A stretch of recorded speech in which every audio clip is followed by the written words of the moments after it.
And then he said, and Mr. Rennie, take care of my plant. And as soon as he said that, someone scrammed the reactor. And when scrammed,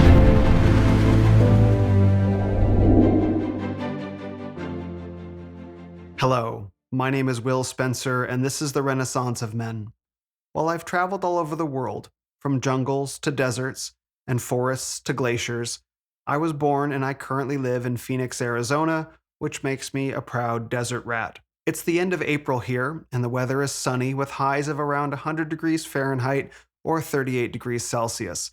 By mid-July, that'll get up to 118 degrees or 47 Celsius if we're lucky. Sometimes it's higher. Believe it or not, when I lived in California and overseas, my skin actually craved the heat.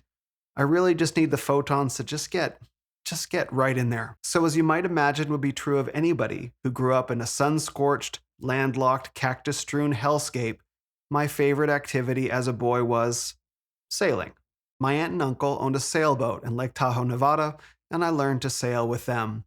I fell in love with it after my first time on the water. One of my favorite movies growing up was Wind, the 1992 film about the America's Cup sailing race, which I recommend especially for the cinematography. Something about the thrill of the high seas called to me, and not just because I grew up in the desert. It wasn't the novelty, in other words. I loved the ocean for what it was, even though I barely knew it. I loved it so much that in 2018, sight unseen, I volunteered on board a sailboat in the South Pacific, bound from Fiji to the island nation of Vanuatu, and then on to New Caledonia. Beforehand, I'd only heard of one of those countries as well. Then I spent more than 2 months sailing the South Pacific with 3 strangers, and I loved it. It was a formative experience for me, with memories I'll never forget, and moments like a 3-day storm at sea that quite literally made me the man I am today. So while I grew up in the desert, some part of my heart will always belong to the sea. That's why I've always been fascinated by sea stories like the Odyssey, Moby Dick, and Treasure Island, as well as the films The Hunt for Red October, a personal favorite, and Crimson Tide. Which brings me to my guest this week. His name is Jon Rennie, and he's a former U.S. Navy nuclear submarine officer, as well as a business leader, podcast host, and author. You can imagine my curiosity when we bumped into each other on Twitter, and I saw his book All in the Same Boat about his time aboard the USS Tennessee and what it taught him about life and business. I don't usually read business books, but I thought I'd give this one a try. It immediately had me engrossed, and I thought the men and women in my audience might enjoy some of his stories and lessons as well. I think I was right about that because, as you'll soon see, I got some great benefits out of having him on the podcast. This was one of the most fun conversations I've had, and I think you'll hear it. In our conversation, Jon and I discussed his background and some formative moments aboard the Tennessee, how he raised his boys to become successful men, the 3 acts of his life, from naval officer to business leader to author, the process of writing his trilogy of books about submarine and business life, what it was like serving during the Cold War, and of course the accuracies and inaccuracies of the hit submarine films The Hunt for Red October and Crimson Tide. In his book, All in the Same Boat, Jon's sea stories stirred my heart, and how he tied them to his life in the business world helped me see that he went on his own successful hero's journey beneath the waves and brought back wisdom for all of us. If you enjoy the Renaissance of Men, please don't forget to like, share, and subscribe. And you can find me on Twitter and Instagram at Ren of Men. So it gives me great pleasure to introduce this week's guest on the Renaissance of Men podcast, the author, business leader, former submarine officer, and something of a Renaissance man himself, Jon Rennie. Jon Rennie, thanks so much for joining me on the podcast today. hey, it's great to be here, Will. We connected on Twitter a little bit ago, and I took a look at your book, and I grew up in the desert, but I have my heart is in sailing of all things. But I've never been on a submarine, but there was always this kind of call, the submariner's call, that was in my heart. And so I'm like, you know what, I'll give it a shot. And I read the book, and the stories of your time in the Navy and the submarines and then in business really captured my imagination. So I said, you know what, we just got to have a conversation about some of the stuff because I find your background and your story so interesting. Yeah, that's great. Yeah, I'm glad you found it interesting. It is an interesting life. Now that I'm a little bit older and I can look back on my career, I can say, well, that was kind of unusual. Not many people do that as a career, and it was a great place to learn how to manage people, how to lead people. Mm-hmm. It was a great place to, I don't know, just learn I just get to serve your country, get to learn, get to do some amazing things at a really young age. A lot of times a lot of people, young people go work for companies and they're not given, tough tasks. They're given, the grunt work, the easy work. And in this case, I got some really difficult things to do early on in my career, which was great. I think one of the things you make really clear in the book is just how important it is to be on the ball in essentially being any sort of submarine officer. I don't know where you went, but My monitor went out. I'm back. oh, okay. I So, was going to say, dive. So just how you in the start of the book, you really made it clear, like, no, it is really important that every submarine officer know everything about what's going on the boat. You talk about your qual card, and before we get into your actual time, talk a little bit about how you came into the Navy. You were quite young when you joined the Navy, and yeah, it sounds like you knew you wanted to be is it submariner or submarine? I want to make sure to say it yeah, correctly. submariner. Submariner. Yeah. Since it sounds like you wanted to be a submariner when you were a young age, so maybe you can talk a little bit about your background. Yeah, I'm one of those. A lot of kids when they grow up, they say, "Well, I want to be an astronaut or a fireman or a police officer." And Sure. they have these young fantasies, and as you get older, you kind of change that a little bit. But early on, I had an interest in the sea. I had an interest in being in the Navy. I had two grandfathers that both served in World War II. One was in the Navy, one was in the Army. And, I heard their stories and their adventures, and I sort of imagined myself kind of going out on an adventure and doing some of the things that my grandfathers did. And then somehow I got into really learning and reading about the World War II submarine crews and all the things they did, all the adventures and all the heroic acts that they did during World War II. And I just was, and I thought to myself, well, that's a really unusual business, right? Hmm. Going underneath the ocean, and of course, the Cold War was in full swing, Yeah. so it was us against the Soviets, which apparently we're back to it again. Sort But of. back then it was us against the Soviets. It was this Cold War been going for a long time. We had Ronald Reagan as president. He was building up the Navy. I was like, this is what I want to do. I mean, I Hmm. really wanted I had this dream of becoming a submarine officer and serving on submarines in the Navy. But from my background, I come from a blue collar background. My dad was blue collars. My grandfathers were blue collar. My mom was a nurse. I mean, we nobody in our family went to college or had gone Hmm. to college. Nobody had. I didn't know what an engineer was. I didn't know any of this stuff. So how does one become an officer on a nuclear submarine, right? Right. So when you start learning and researching, you're like, oh, I got to be really good in school. I've got to be really Hmm. good in, I got to get good grades in high school. I've got to get myself into a top notch engineering school. I got to perform very well. So there was a lot of hurdles in front of me to be able to do this.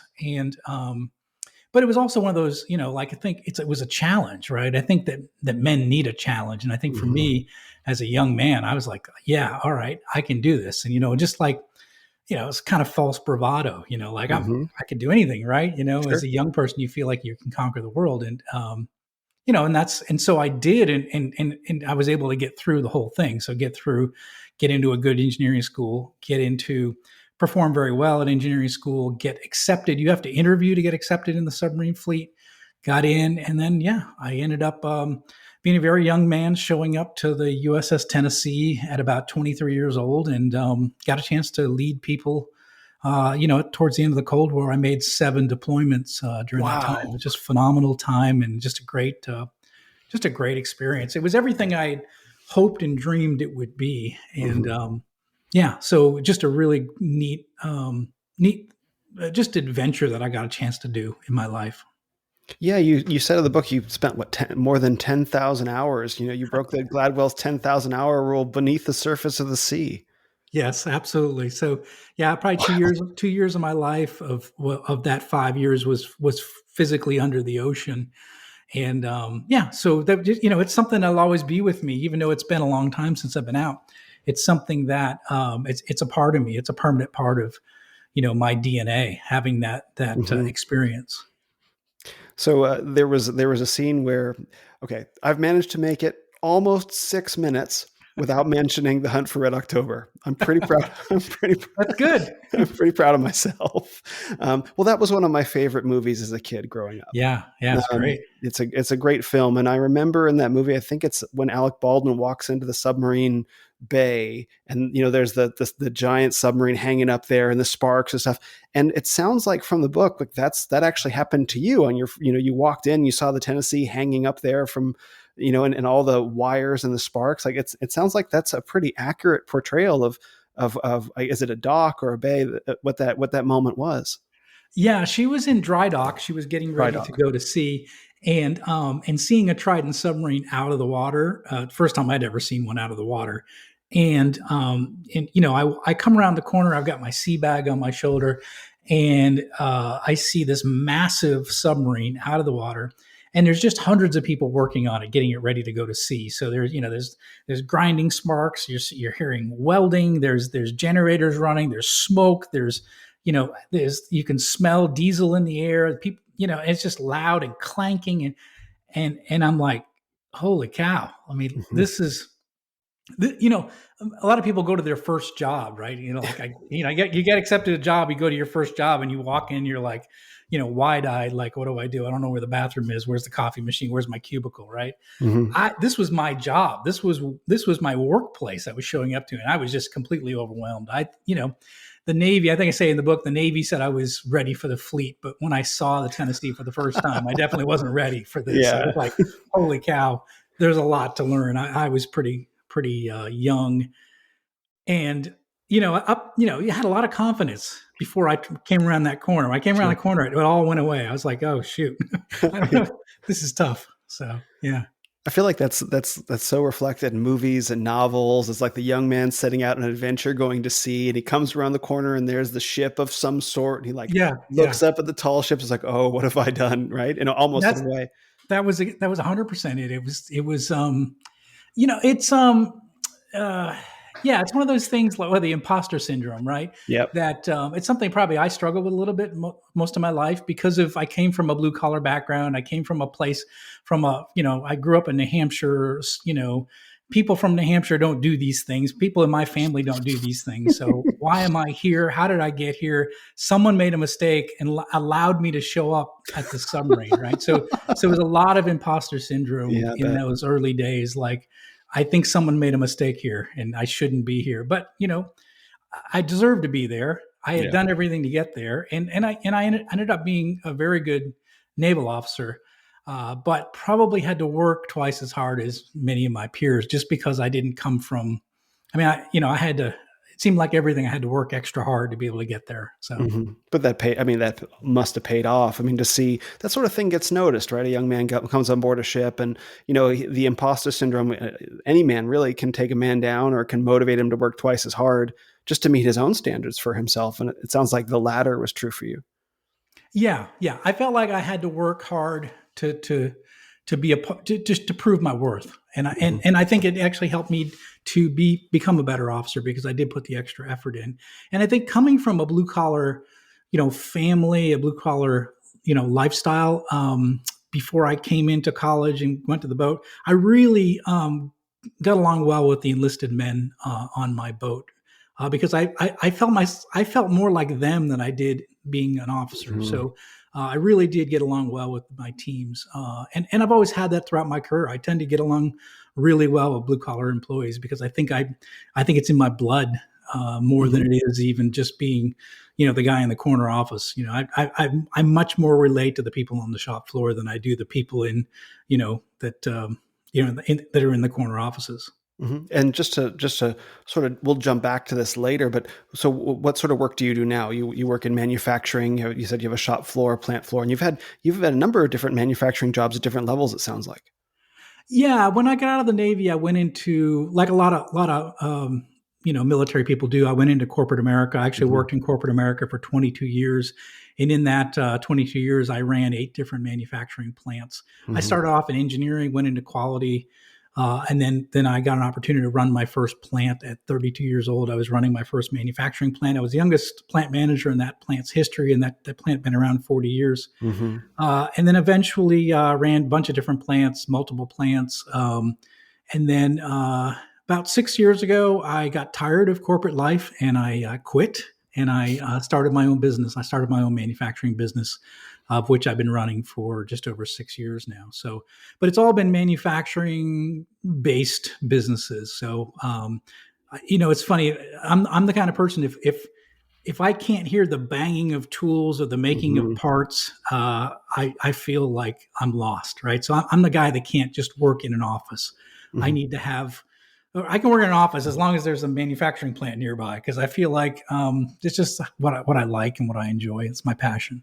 And that's one of the things that I enjoyed reading about was, you would talk about an experience on the boat, and then you would relate it to your experience in the business world, and you would show how these kind of two halves of your life, I guess you might say, Yeah. fit together and are kind of really applicable, and that the experience on a submarine in some ways isn't so different. I mean, it's very different in some ways, but in some ways isn't so different from the experience of any kind of team that has to work very closely together to produce, a really important result.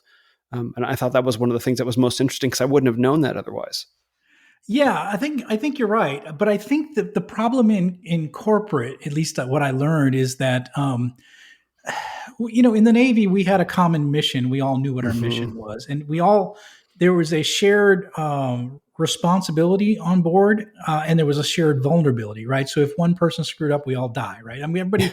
If Yeah. the most junior sailor turns the wrong valve, we all die. And by the way, the most junior sailor does perform a task called the TDU, which is the trash disposal unit, which is a hole at the bottom of a submarine where we shoot trash out the bottom of a submarine. Our most junior people operate the TDU. If the TDU is operated incorrectly, you sink the submarine, everyone dies. So our most junior employee, if you will, sailor, is responsible for my life as an officer, for the captain's Wow. life, for everyone's life. So everyone mattered, and we all knew what the mission was. When I got to corporate, what I realized was is Hmm. that um, there wasn't that there wasn't that respect for the lowest people in the Yeah. organization, right? So the people in manufacturing, they could be outsourced. The people at the call centers, well, we can put those over in India, right? So there was no respect for the people at the lower echelons of the company. And the other thing I noticed is everybody was operating on their own personal agenda, Hmm. and we weren't working as a common group towards a common goal. So everybody was out, managing their own career. Like, I'm going to make myself look good, even if it makes another person in my company look bad, right? And so we didn't have this shared mission and shared vision. We were sort of all in it for ourselves. There was this competition that existed between managers to make sure you got the money in your budget, you got to talk at certain meetings, that Yeah. you got certain offices or you got certain perks. And so I was really shocked at that one. Just that I just thought we were all in it together to make Hmm. our company better, and I learned that wasn't the case. So yeah, so part of the difference was noticing that we weren't one team. We weren't unified. We were all kind of doing our own thing. Divisions of our company would compete against each other, and it was just bizarre to me because it was like, well, I would go to me and say, well, why don't we do this? And then you win, I win, and we beat the competition. And people would say, no, Hmm. this only I win. That's how this works. I'm Yeah. just like, wow, that's really bizarre. So it took me a while to get used to corporate life because it was so different from my days on the boat. Hmm. That's one of the things that I remember experiencing in the corporate world, was the way that everyone is sort of in these loose kind of alliances where to the Yeah. extent that our interests align, we'll work together. But the second our interests diverge, we become competitive at almost any level. And to build I worked in the design side. So what I would do is I would manage teams of designers. Hmm. And so my job was sort of this interface level between marketing executives, let's say, and the designers. So executives and designers don't speak the same language. They both speak English, but they don't speak the same language at all. So No. I would translate back and forth. So it's not necessarily difficult to get the designers to work together, but to shield them from the dynamics that are going on Mhm. outside of that was always very difficult. And it never made sense to me. Like, if we all win, we all win. Why are we all fighting with each other over things? And that was one Yeah. of the things that is very difficult about the corporate world. And I always tried to build something different during my time in entrepreneurship. So it sounds like you had an even an even more drastic kind of shift because, again, on the submarine, the lowest level person, like if the janitor at your corporation like doesn't mop the floor well, Right. you're going to be okay. You're going to make it. But on a Yeah. submarine, it's very, very different because you're all literally, your lives are in each other's hands. Yeah, but it is true that even in our companies that our most junior employee is critical to our That's mission. true. And I think one of the areas that I've worked really hard to do over the years when I've run manufacturing plants and now in my own business is try to make sure that the lowest person in the company understands how his job impacts the overall mission of the company, and connecting their work to the mission has really been something that I've worked hard to do, and it's something that's a little bit unique. So I actually see the most junior person is typically the most important person. I'll give you an example. I ran a plant in Pine Tops, North Carolina, small town, nice, great factory, good people. But one of the things we would do for your most junior assignment, so the people coming in the door that would be assigned to that would get a manufacturing job, they would do this thing called winding the core. So we have this steel core and we would wind insulation around it. So this typically the most junior person just wound this insulation around it. It's a pretty straightforward job, but it's super critical. Like Mm-hmm. if you don't get that right, then you'll have a short in the current transformer, and then that current transformer will have you have to completely tear it apart and rework it. Mm-hmm. So the work of that one employee, albeit very junior, is essential to making a high quality product. Mm-hmm. And so one of the things I would remind my employees, like everybody here is important. Our mission is this, right? Our mission is to keep the lights on, right? To make Right. sure that we have that utilities. I work in the electrical utility space to make sure electric utilities have the parts to be able to keep the lights on. And your role, Mr. Wrapping Insulation, right? Mm-hmm. Mr. Junior Employee is critical to keeping the lights on, to making that product. And I think when people are, we're human beings, right? We all want to do worthwhile work, right? We want to know that our work matters, Mm-hmm. and we're not just some cog in the wheel. That what we do is important and what we do matters. And when I can connect the employees with the mission, I think that they're more satisfied, and we get a better performance as a team too. And it's something I've really tried to do over the years is connect the mission to every employee, even especially the most junior employee. Mm-hmm. I think also maybe it also helps for the junior employees to know that their work matters to you, like Yeah. meaning you personally. Yeah. Like, oh I'm actually noticed by the CEO, by the guy in charge. Like he cares about what I'm doing. That's an unusual experience for most people at the lowest level. Yeah. It Remembering is, names. and it shouldn't be. It Yeah. is unusual, but it shouldn't be. I mean, it's funny because I always thought that the person in the corner office is the least valuable person in the organization because Hmm. I don't actually make anything, right? I mean, I make decisions, right? Right. I figure out hire, fire, what's the mission, what's the goals. I resolve conflict. I make sure people have what they need to be successful. But at the end of the day, I'm not actually making anything. Right. I don't actually add value to the product like that junior employee I was talking about. And I think I've always approached it that way, that I better earn my pay. I better earn my oxygen if I Hmm. want to be valuable as a leader. What am I doing to make this business better through my decisions, through my actions? And most of it is removing obstacles for my employees so they can get the job done. You use this phrase earn my oxygen. So let's dive into that. Let's talk about some of your experience on the sub and where that phrase kind of comes from. Yeah, so submarine duty is very, very interesting. It's hard to explain. I try to do it in the book, but there's a high level of positive peer pressure Mm-hmm. to get qualified. And what Mm-hmm. does qualified mean? It means that there's a process on the submarine where you have to go through and earn your what we call your dolphins. So this is your Yep. submarine. The dolphins basically it's a emblem you place on a uniform that says you're qualified in submarine operations. So what they do is when you show up to the boat, they give you this large what they call a qual card. It's this big thick book, and there's signatures on it. So you have to learn every system from the bow to the stern, and you have to be able to go to a very experienced sailor or officer, and you have to prove to them that you have that knowledge as well. And so when you're going through that process, you are considered a nub. That's what they call you on the boat. A nub is a non-useful body. So it's interesting. I had Ryan Ramsey is was a British submarine captain, and he was on my podcast a few weeks back, and he said this. I've never heard it before, and I really liked it. But he said if you are not qualified in a submarine, you are a passenger, and there's Hmm. no room for passengers on a submarine. So when you are a nub, when you're a non-useful body, when you're unqualified, you there is a feeling. There is a terrible. It's a terrible feeling Yeah. because and they will say that to you. Sailors will say that to you. It's like you're taking my oxygen, you're eating my food, and yet you can't back me up if something bad happens. Hmm. So there's this high level of positive peer pressure to get qualified, so to earn your oxygen, and that's what we did, and we worked hard.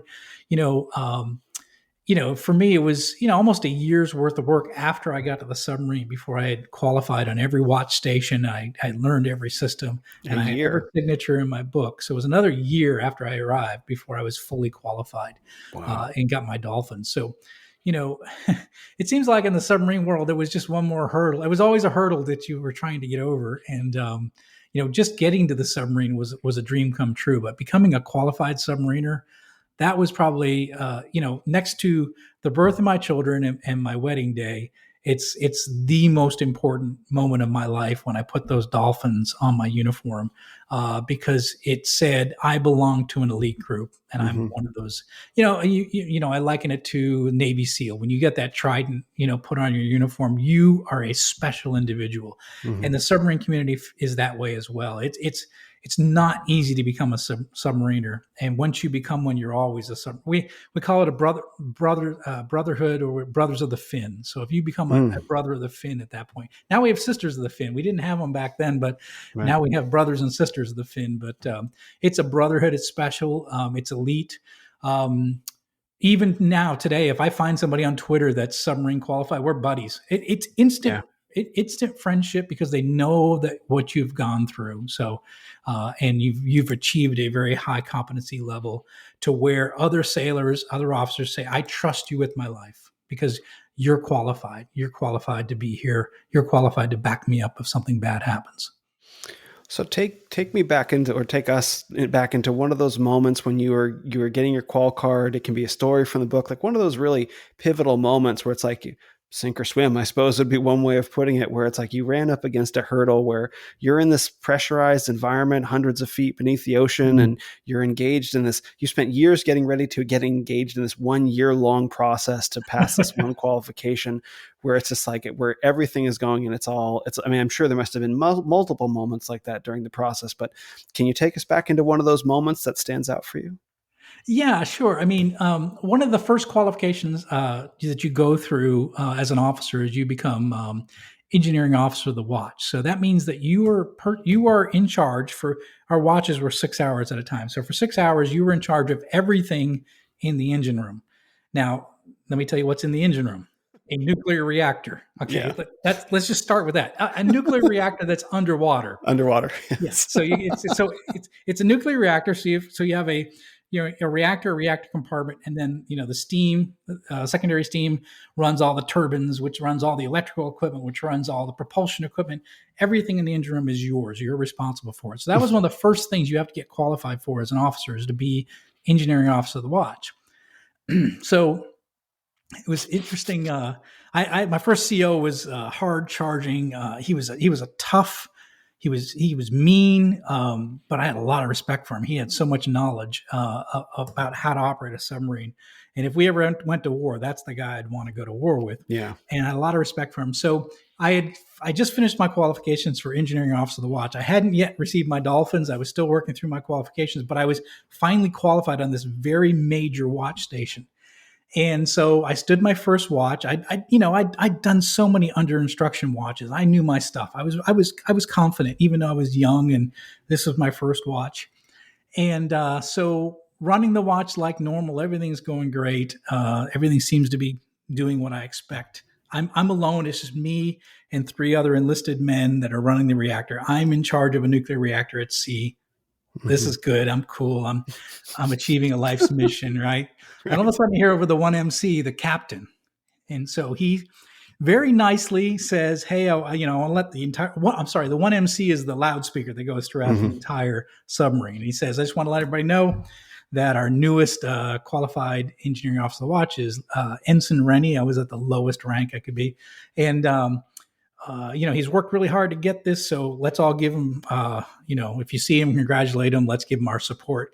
And then he said, "And Mr. Rennie, take care of my plant." And as soon as he said that, someone scrammed the reactor. When scrambling the reactor means that all the control rods of the reactor go slamming to the bottom of the reactor at the same time, Hmm. which means that your reactor basically gets turned off Hmm. and we're submerged under the ocean. The rods are at the bottom of the core. We have a certain amount of steam left, and my job is to recover the plant. So Hmm. get the plant back up.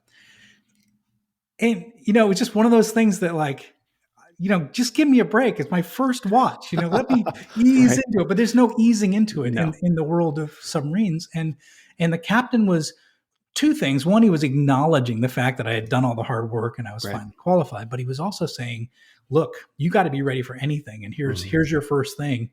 And I recovered the plant. I'd done it so many times. I was able to do it. No problems. Got the reactor back up and running again. But I just sat there and thought, wow, I cannot rest. I can't take. Hmm. I can't. This is a dangerous thing that I'm doing, and I Yeah. can't just relax. I can't get used to this. This is a nuclear reactor under the ocean, right? Hmm. And that A moving it, one. yeah, exactly. So it was one of those things where I was just like, this is serious business, and anything can happen anytime. I need to be prepared. So it was just one of those good reminders of you know, that I guess never be satisfied. It's just like that my whole career. You can feel like you've arrived. Oh, I'm now the vice president, general manager of this plant, right? Yeah, okay, but am I prepared for everything that can happen to this business? Am I prepared that, if one day, um, you know, someone takes over my job or fires me, or what am I doing in my life to prepare myself for whatever might happen? And so I think that's always been in the back of my mind since I went through that experience on the boats. But you got to be ready for, and that's one of the things the captain always did was he made sure that we had been put through every situation so that we were prepared, and it was like muscle memory. We knew what to do in every type of scenario. Yeah. I think one of the things that isn't obvious, because I've had some experience with this, is the unique role of a captain on a ship. So Yeah. I did a oceanic sailing trip in the South Pacific. So from Fiji to Vanuatu to New Oh, Caledonia. So cool. yeah, open ocean sailing, 35-foot boat. So I actually had a captain that I was working under, and there's really no model, I think, in the regular world Mm. for the importance of a captain at sea. Like it's like literally the buck stops here. Everything is on this guy, and we were a crew of four, which is very different of a small boat. Yeah. Like we got caught in a big storm in the middle of the ocean for like 3 days. That was a fun experience that maybe we Oh. can talk about later. Yeah, that was one of the key moments of my life, actually. But I know that a submarine, the responsibility of a captain, it's not something that you can communicate. You have to kind of understand that this guy is responsible for how many men are on the crew of a submarine. We had about 155. 155. And okay, how much does a boat like that cost? Like if you're just running out of Walmart. Oh, billion, 40 billion. 40, Yeah. what? Something like that. A lot. 40. Is there a coupon code? It must be. I don't know. Oh my god, that was so It's much. stupid. It's really no. I mean, the thing is, they put 23-year-old, kids in charge of it. That's the worst part. $40 billion boat driven by 23. When you put it that way. Yeah, it was. Just one of the guidance systems on one of the warheads Oh, was $1 million, and we had oh, 24 missiles. So yeah, it's a lot oh, of money, oh my gosh. a lot And of there's, responsibility, and we had a and bunch there's, of eight. I had a bunch of 18-year-olds working for me. oh, It's wild. 18. It's okay. So one thing, you have this $40 billion boat with this nuclear reactor under the ocean, and no, yeah, and there's the little matter of nuclear missiles. No big Yeah, deal. we had nuclear missiles. Yeah, Okay. Just just a bunch. but just 24 of them, so Just, it was no, fine. no problem. There'd still be something left. Right. Yeah. Oh, well, when you put it that way. So that's a lot of responsibility on the captain's shoulders. Yeah, yeah, it really was, and, it's interesting because I had a chance. I've never had a chance to interview my 2 command I had 2 commanding officers over my time. I never had a chance to sit down and talk to them afterwards. I was just worked for Yeah. them, and I went into the civilian world, but I had a chance to sit down with. I mentioned Ryan Ramsey, who was a commanding officer in a British submarine, and it's really cool to talk to him about what it was like when he finally assumed command, when he Hmm. finally, when they cast off all lines, right? And you're the captain, you're it. Yeah. Like there is no, and submarines are really unique because we operate without any other resources. So we go Hmm. out into the world like a lone wolf. Yeah. And so we have no support structure. We're operating hundreds of miles from our nearest asset and hundreds of feet below the surface. So we are pretty much in it alone. So as a commanding officer, you really are alone in that role. And Yeah. he said it was very nerve wracking in the beginning because because you're thinking, oh my, I'm it, there's no one to ask. Yeah. I can't ask anyone, right? But Yeah. then after a while he's like, you just fall back to your training, you fall back to what you know. And the other thing is, he said, you have an executive officer, so you have your XO, your executive officer is someone that's near ready to take command. So you do have one other person on the boat that you can close the door and say, I'm thinking about doing this, what do you think? And you Hmm. you do have that executive officer as someone to help you in that role. But it's a pretty lonely role as a captain on a submarine. And I mean, we had a captain who was an '06, which meant he was a full captain.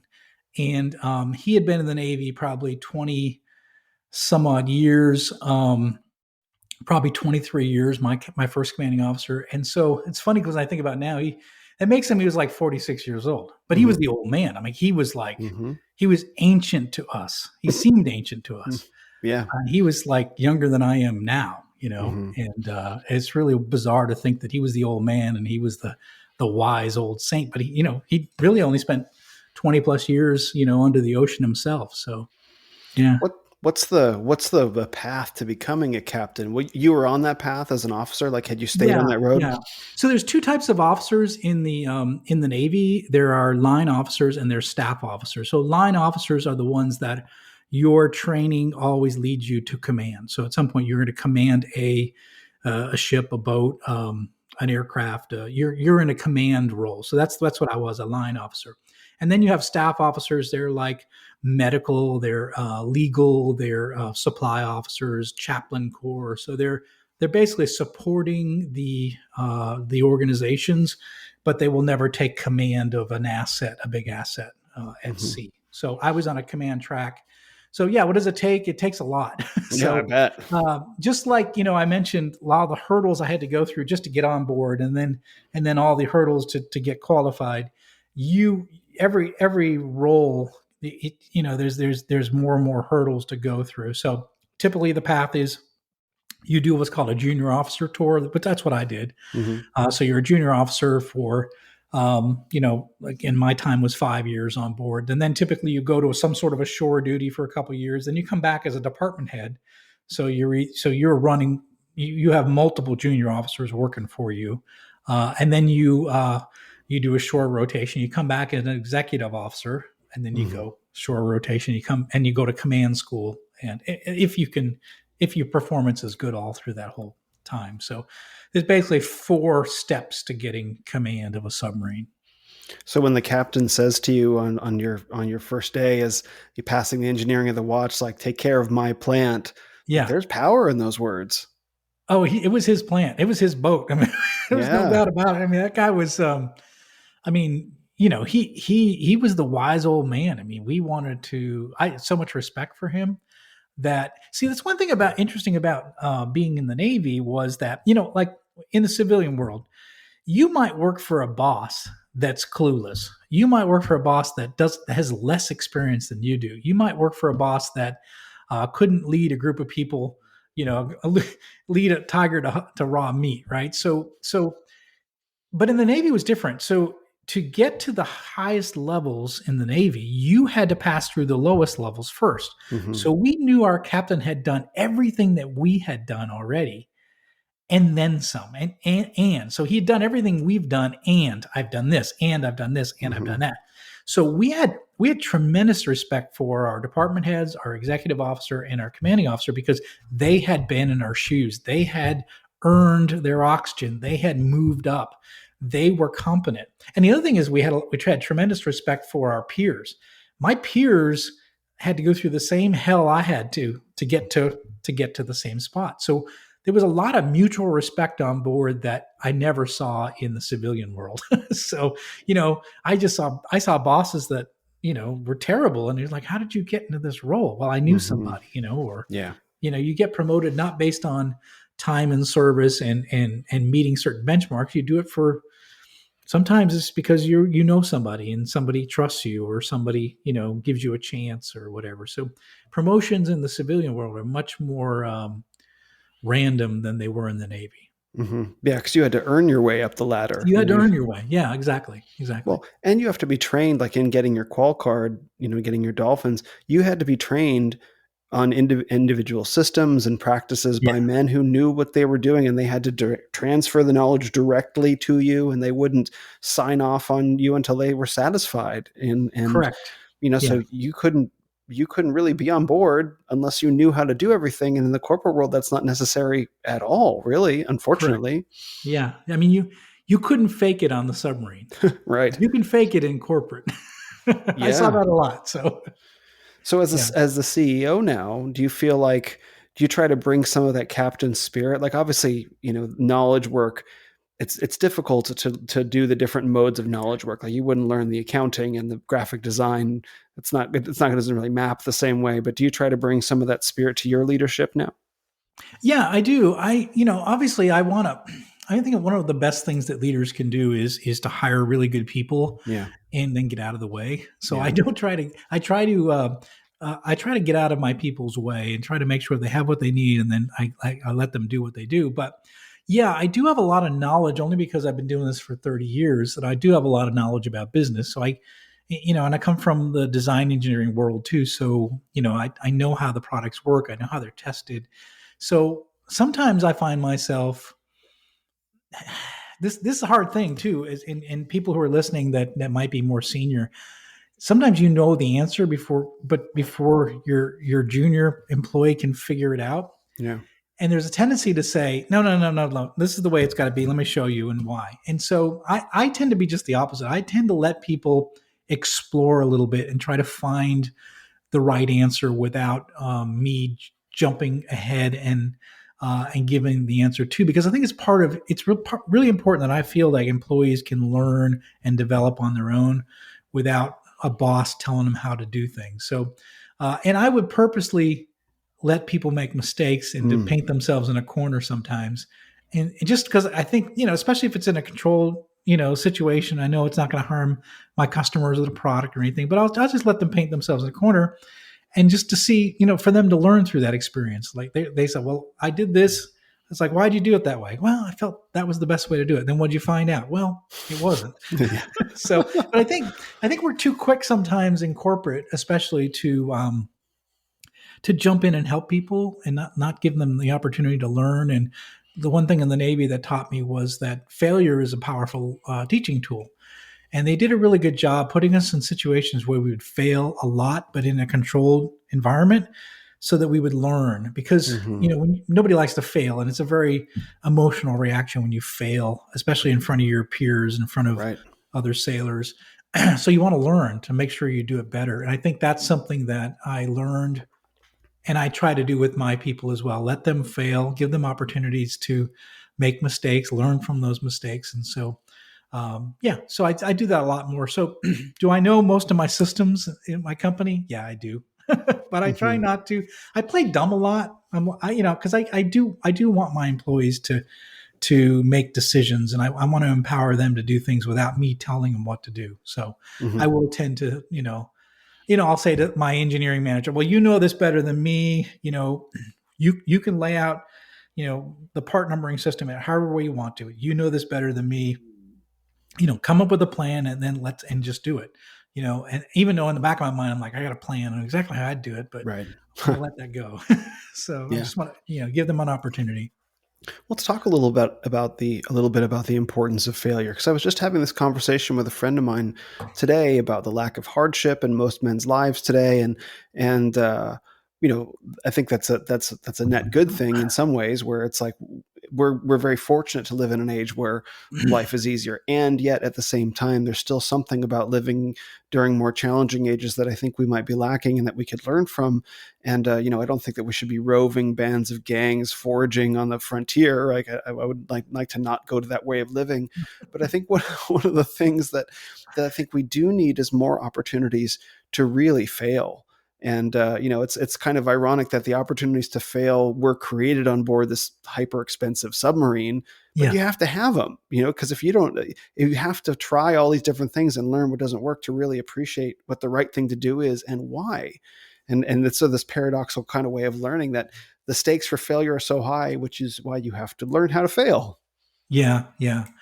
Yeah. I think it's interesting. I raised two boys, both my boys, one's 20, he's in the Navy. The other one's 23. He's an accountant working for a big accounting firm.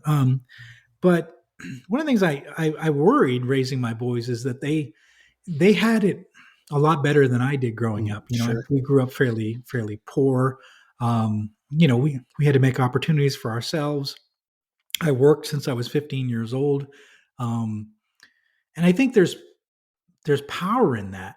You know, the opportunity to do difficult things at a young age is really good for you because you build resilience and you build, you become, um, you develop grit. You have this ability to be able to do difficult things and not quit when they get hard, right?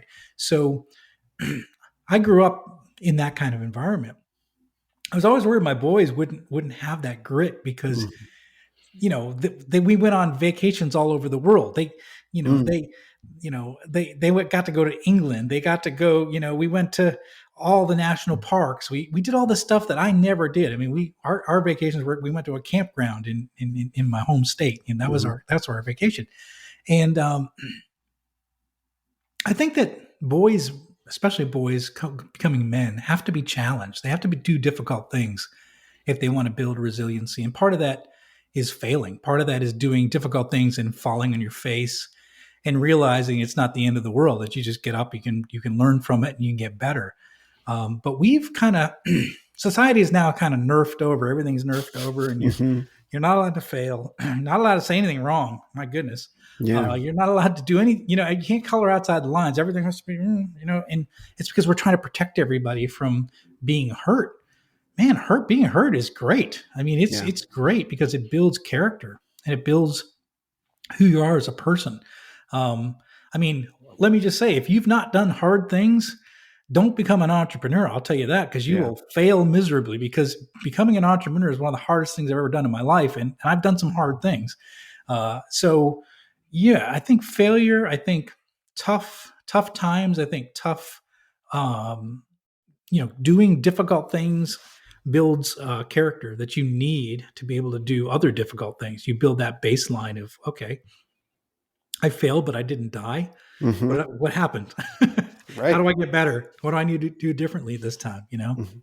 So what did you do? That's one of the questions that I know many fathers in my life. I'm not a father yet, so but something that I'm considering as well is, there is always a temptation for any parent, who grows up with a measure of prosperity to insulate their children from struggle and failure.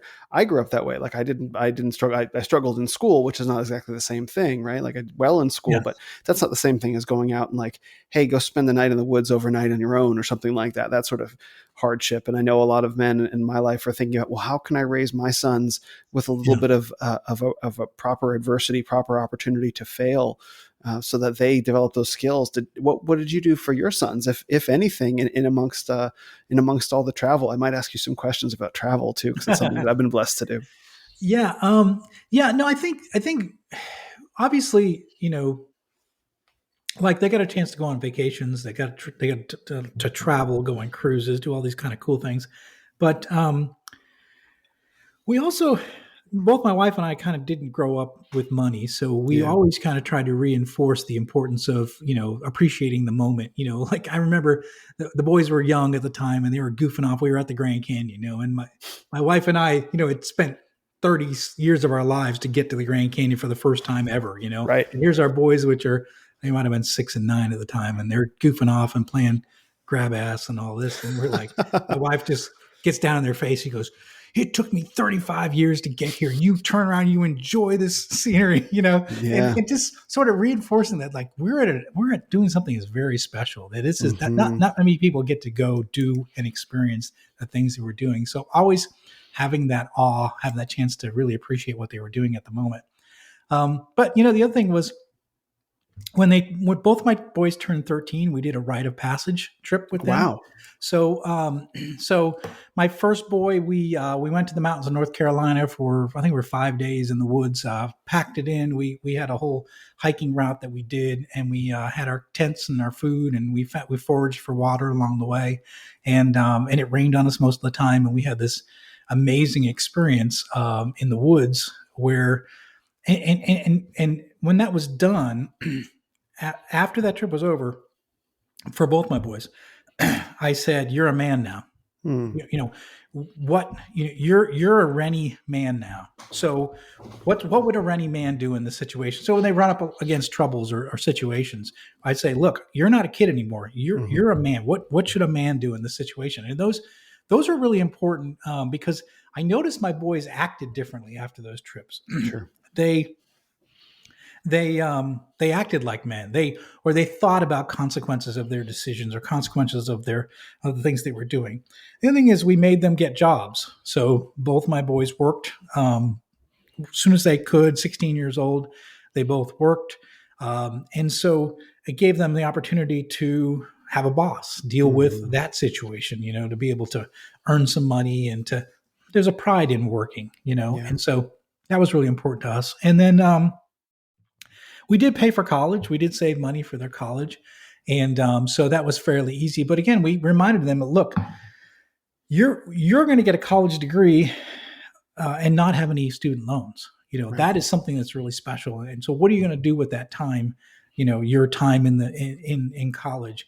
How are you going to make the most of it? How are you going to be able to get to the most of it? And my oldest son, he did undergrad and a graduate degree right away, and got a phenomenal job as an accountant. And he got his degrees, and he escaped. He escaped velocity. Escaped into the world, launched into the world.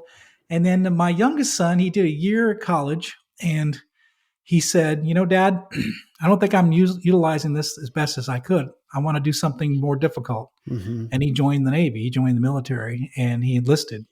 And he's been phenomenally successful through that. So I think it was part of it was, not, and the other thing is, I would say when they're younger, there was a lot more control. We had a lot more don't do that, don't do this, yes, you can do that. But as they got older, there was less of control, where we kind of let go and let them explore who they wanted to be in the world, what are the things they were interested in. They played sports.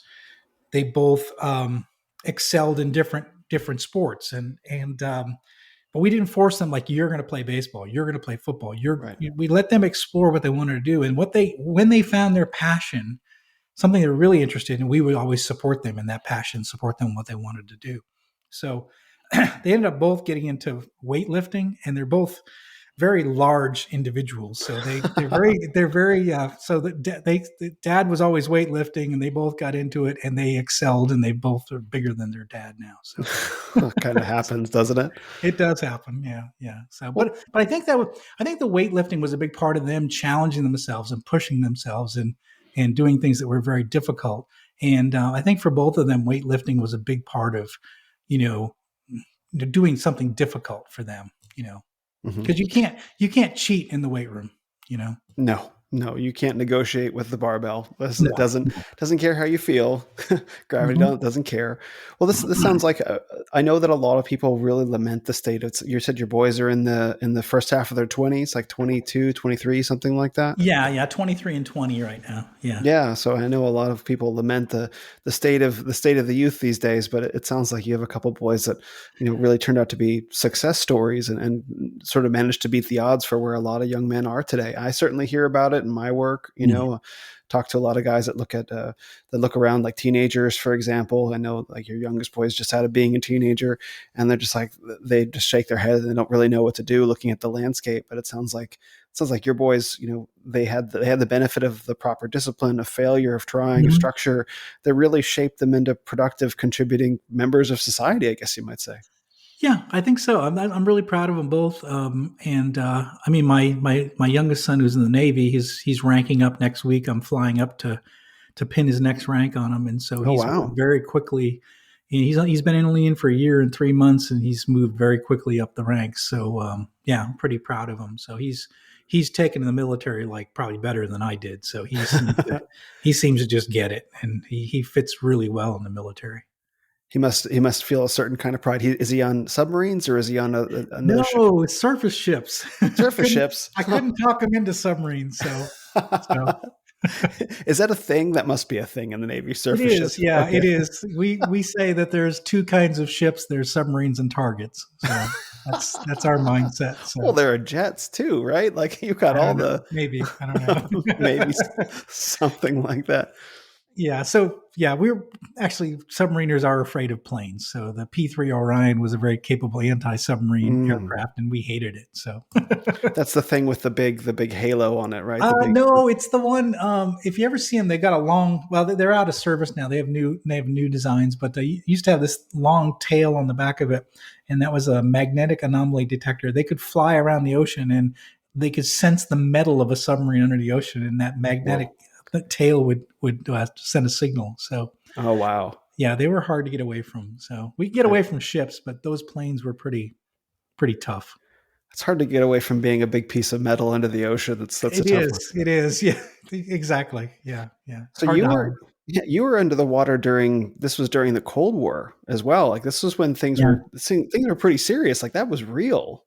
Oh yeah, yeah. No, I mean, I've seen Soviet boats and Soviet ships through the periscope. I mean, it's just, it's bizarre. I'm watching, what's happening in Ukraine right now, and the tanks are flying the Soviet flag.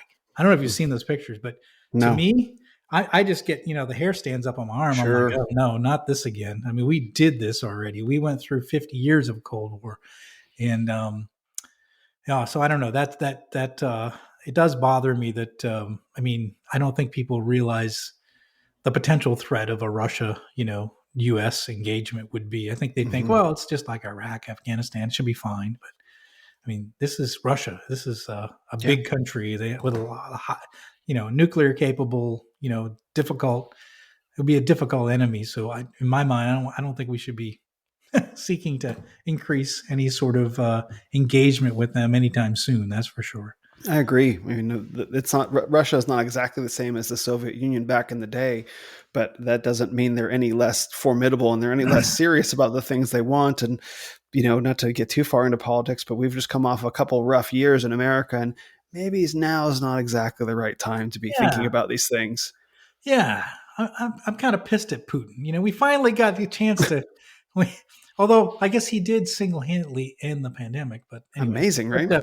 But no, I mean we just went through 2 years of hell. We've had not had our lives, and now suddenly, now he had to pick the fight with Ukraine, and that's all anyone's talking about. So yeah. Yeah, exactly. For now, anyway. For now. But yeah, so the Cold War was in full swing. It was towards the end. When my first patrol, there was tons of Soviet boats out there and ships. And then my second patrol, there were less. And my third patrol, there was even less. And by the time I was finished my seventh deployment, there was nobody. They were gone. They were Oh completely wow. gone. Yeah, they couldn't afford to operate their ships, feed and pay their sailors. So they just were gone. I shouldn't even say this, but it It's was okay. kind of sad. It was Yeah, I was gonna sad. say. I Yeah. mean, it's like, I mean, if you train to be a fighter, right, and your opponent comes in the ring and he's just not at his best, I mean, Yeah. you know, it's kind of sad. You're like, well, I trained for this. I want an adversary. So Hmm. in a way, it was a little bit like, well, that's a bummer. Yeah. Well, I So mean, that's you live in a certain way for so long, with where you have to be on guard, on watch, on point, right, because right, the threat is real. And then yeah, you slowly over the course of a number of years watch the threat kind of fade away, yeah, and the enemy, your opponent who you had so much respect for, just kind of disappear from the battlefield. And yeah, there is a certain grief in that. I don't know that that's well understood about men, that the respect that we have for an evenly matched opponent, like that's a real thing. You may want to win, and yeah, it may be yeah. even at we're talking about global stakes, right? This isn't just, sparring in the ring with the guy down the street at the gym, right? This is serious, and this is real. And nonetheless, there's something honorable about that, I think. It is, yeah, and it's something that people don't. I mean, if you're not been in the military, you don't quite understand it. Right. I know, you know. So when I was in desert, the first Desert Storm happened, and one of the ships, one of the submarines, I think it was the Pittsburgh. I'm pretty sure it was a Pittsburgh. Got a chance to fire cruise missiles Whoa. during the first invasion, the first Gulf War. And I remember it's the first time that a submarine had fired in anger since World War II. Wow. And I was not on that submarine. And everyone, I can tell you, everyone in the submarine force was pissed off that they weren't on that submarine. I bet. We trained to do our job, and to in defense of our country and in support of whatever missions that we had, and to not be a part of that. We think of like my son's in the Navy, right? Hmm. What do I want as a parent? I want him as far away from the conflict as possible, Right. He right? wants the opposite. And he wants the opposite, and I Yeah. wanted the opposite, Yeah. which is really interesting. We want to do our jobs, we want to do difficult things, we want to get a chance to do what we're trained to do. So I mean, imagine being on that submarine, the first submarine that fired a weapon in anger since World War II. I mean, that's Hmm. historic. And I was in the submarine force at the time, but not on that submarine. So Right. it was a bummer. So Makes total sense. What a rush, what a thrill to be on board that boat, and to actually be able to light one of those candles and send it out. Like, this is what we've trained for. This is that's why what we're we actually. trained for. Yeah. And we're doing it in support of a mission that was really important for the United States. And again, me being a World War II history buff, Hmm. following all those, submarine stories and the crews and all the things that they did. And then, hey, we're making history ourselves here now. And I'm not on the boat making history. I'm on another boat doing other things. But still, it's one of those things that, I mean, I think, again, we were talking about earlier, we want to do things that matter. Yeah. We want to know that what we do matter as people. And so I think, yeah, would have been nice to be on that boat at the time. But yeah, thankfully, I've never had any real conflict with the Soviets during that time. They were, they harass us. There was just a game that we played. So every time we come out of port, they would be there, and they would, be photographing us, and they would, be blocking us and trying to, get in our way, and we just sort of went around them. It wasn't really much. It was like a little cat and mouse game that we played. But they're not like parked at the exit, like you're talking about miles, right? Like miles of distance between you, or is it's not that close? How close is it? Oh, I could see them with my naked eye. Oh, wow. I could see people with binoculars with my naked eye. So Okay. yeah, yeah. To see the Soviet flag is with my naked eye. Yeah, Oh, yeah. wow. So it was, I mean, they're that close to the US Oh coast. yeah, yeah, yeah. Well, yeah. They were there to again they were Ye- just they knew they wanted to know what was going on. We were deploying. They wanted to see what was going on. Sure, yeah. They would record our propeller noises too. So we would do all sorts of things, like we'd run our diesel generators, we'd blow a lot of smoke, and we make a lot of noise, so they couldn't pick up a noise our propeller signature. So we do all sorts of things to mask our signature. And yeah, we would. I mean, some stupid things like we had baseball hats for other ships, so other boats, and so we would change our baseball hats to the other ship. Mm-hmm. So they would see our baseball hats, say, "Oh, that must be the USS Pennsylvania," but we were the Tennessee, and Yeah. so we would do sorts of things to kind of mask what we were doing. So it was Didn't fun. have didn't have Yeah. it spray painted on the side in quite the same way that other boats do. No, not quite that, but we did a lot of things to mask who we were and what we were doing. So So it was kind of like this dance a little bit in the water. You never had any active conflict, or at least nothing that you no, can talk about, between the boats, no, of it the was different boats. always a dance. It was always a to my surprise, and this was really surprising to me as a young officer. I had no clue, and I qualified as officer deck. And officer deck is the officer that gets to you're responsible for that 6 hour shift. You're responsible for the entire boat. So that was a fun job. I love being officer of the deck. But I remember through my training, I learned like, oh, by the way, this book over here this is how we communicate with the Soviets if we ever get into where we have to talk to them. I was like, wait, what? It's What? like, oh no, here's this agreement that we have, and so this is how when these are the commands that we give, and this is what they mean. So we Hmm. actually had a method to communicate with the Soviets.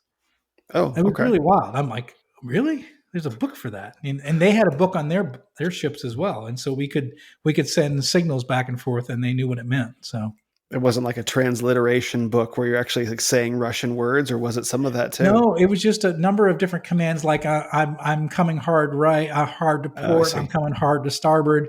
I have engine problems. It was I just all see. sorts of things, and I was really surprised. I'm like, oh, that's kind of cool. I thought we were adversaries, but I guess we had, you know, that's the one thing. It was like two nation states against each other, right? Hmm. And it's a lot different than the experiences we had in Iraq and Afghanistan, where you had a lot of, small cell terrorist Yeah. cells that didn't operate with much of a, you know, much order.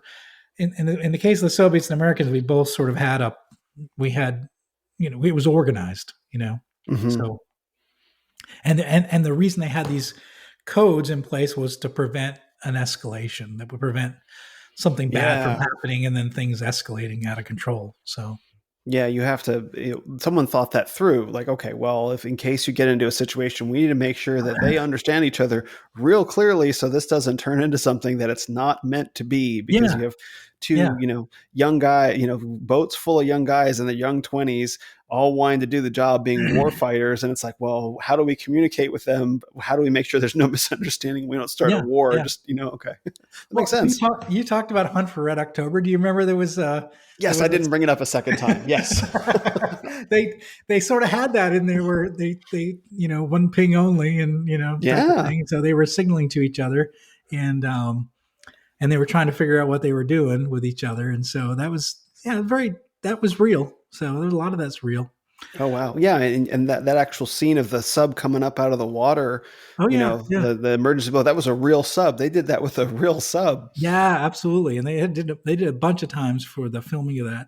And I think, for those listening, if you haven't seen The Hunt for Red October in a long time, go watch it It's because so good. that emergency blow was a real U.S. submarine. It was actually the Houston, but in the movie it was called the Dallas, but it was actually the USS Houston, I believe. Sorry, yeah, I think Yeah, so. that's it. And that actually did the emergency blow, but it's pretty wild to see. But this was before CGI, before Yeah. now this was real. So you're actually seeing real footage of a submarine, doing an emergency blow, which is it's a wild ride. I mean, that's one of the coolest things you get to do as a submariner. So Yeah, you talked about in the boat how when a sub goes beneath the ocean, you said someone tied a string across two ends of the yeah, compartment. So yes, to yeah. talk through because that was just like, oh man. Yeah, so when I was training before I got to the fleet, I was still what they call a midshipman. So I was still going to college. I was ROTC. So I spent my summers deployed. We would go to different places, different ships, different boats.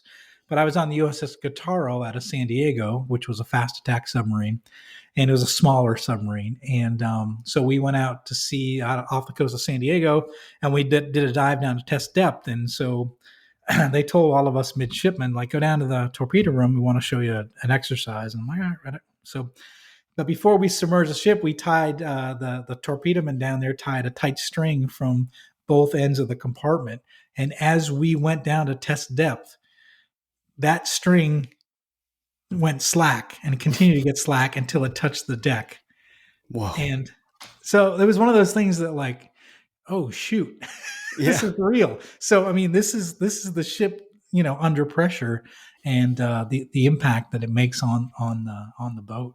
So it's a constant reminder that the enemy, although being the Soviets at the time, was actually the ocean. I mean, keeping the Yeah. ocean out of the people compartment was a really important role. So, yeah. And how, like, when it touched the deck, how far up off the deck was it when he tied it? Yeah, it was probably 14, 18 inches. It Okay, dropped so it all the wasn't way like down. 5 feet. Yeah. Okay. No, So no, no. okay. But it was enough to notice. It was enough for all of us midshipmen to go, okay, this isn't comfortable. Yeah. So The ocean is, it's real. It's like it's a nuclear power plant under the ocean. It's moving. Oh, by the way, the ocean, right? That's a yeah, big yeah, part. exactly. And it was kind of cool because, on the Tennessee, I'd made many patrols, and I was the officer deck for so many watches that we went to test depth through my time. But it's got to the point where I guess got used to being a test depth. So you would hear the creaking, the groaning of the boat as she went down. And when you first hear it, when you're a young officer, you're like, oh shoot, something's wrong. Yeah. But it was you kind of got used to it. That was like, okay, well, if she's creaking and groaning, she's the water's not coming in. See, so she's just doing what she does. It was the steel on the hull was HY80 steel, high yield, high strength steel, and it just, but it's ocean pressure. It's just squeezing you down. So Yeah. I yeah, mean, the ocean doesn't want you there. It's not that it doesn't actually care, but like it, it's not hospitable to you being there. no, it's not a place for humans. No, like Right. flying. We're not supposed to be in the air either. So No, yeah, it's like, what is it? Someone told me about the forces on a jet. It's like it's trying to yeah. move forward while being pushed back by the air, and it's trying to go up while it's being pulled down by gravity. And you got to think Oh about it yeah, this. and it's freezing cold up there. Yeah. Oh yeah. Well, my dad was a trainer pilot for the Air Force, so he flew Oh wow. T-38s. Yeah, so he trained. Oh okay. Yeah, so he trained other pilots. He graduated, one top of his class in flight school, and they gave him a choice, Oh like you can have any assignment you want. And so the choices were Vietnam or be a trainer. And so it oh said, yeah. yeah. Yeah. So I was like, I'm going to be a trainer. I'll take So a trainer. Yeah, I'll take, exactly. yeah. So that's, the forces. It's not obvious. Like you got to think through this stuff about what it might actually be like to be in one of these vessels where it's under the ocean or up in the air, or, Yeah. like an aircraft carrier, like what's happening in all these things.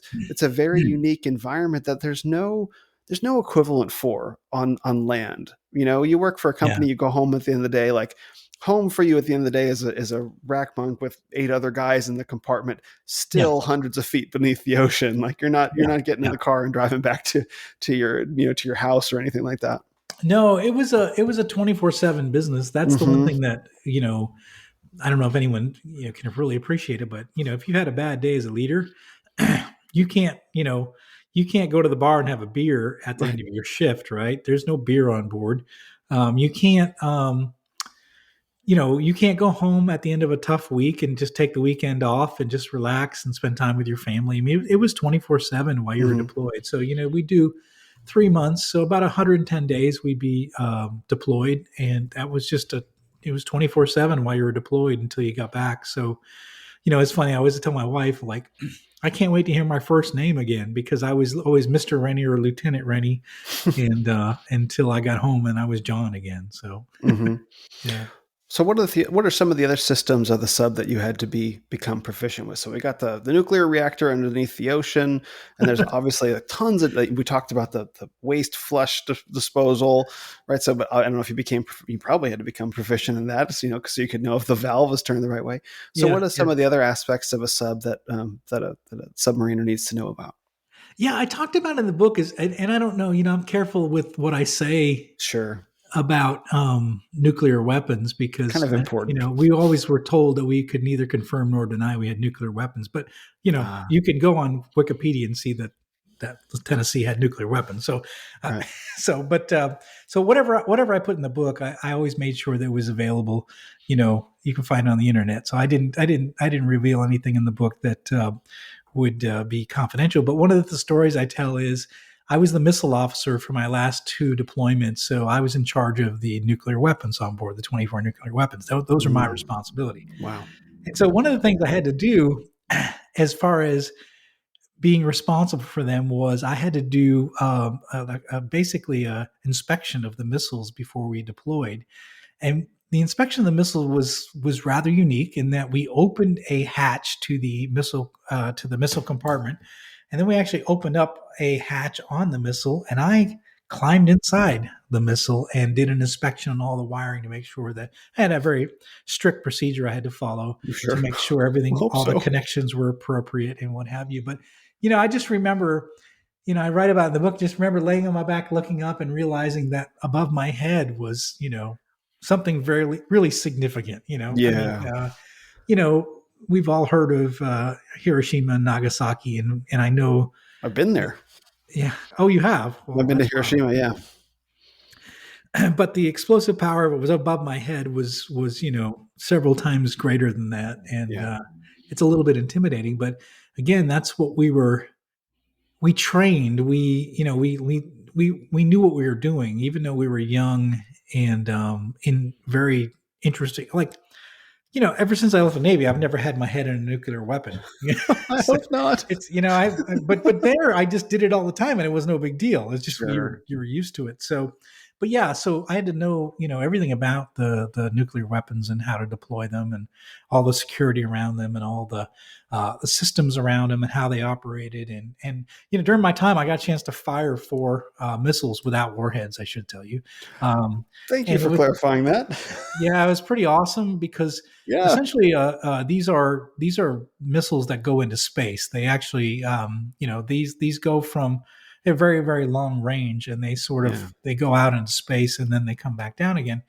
So essentially, you're launching rockets. So yeah. when I talk like NASA rockets from a submarine, and having a chance to do 4 of them was pretty wild. So that was a pretty wild So, experience. So these are ICBMs, right? Intercontinental.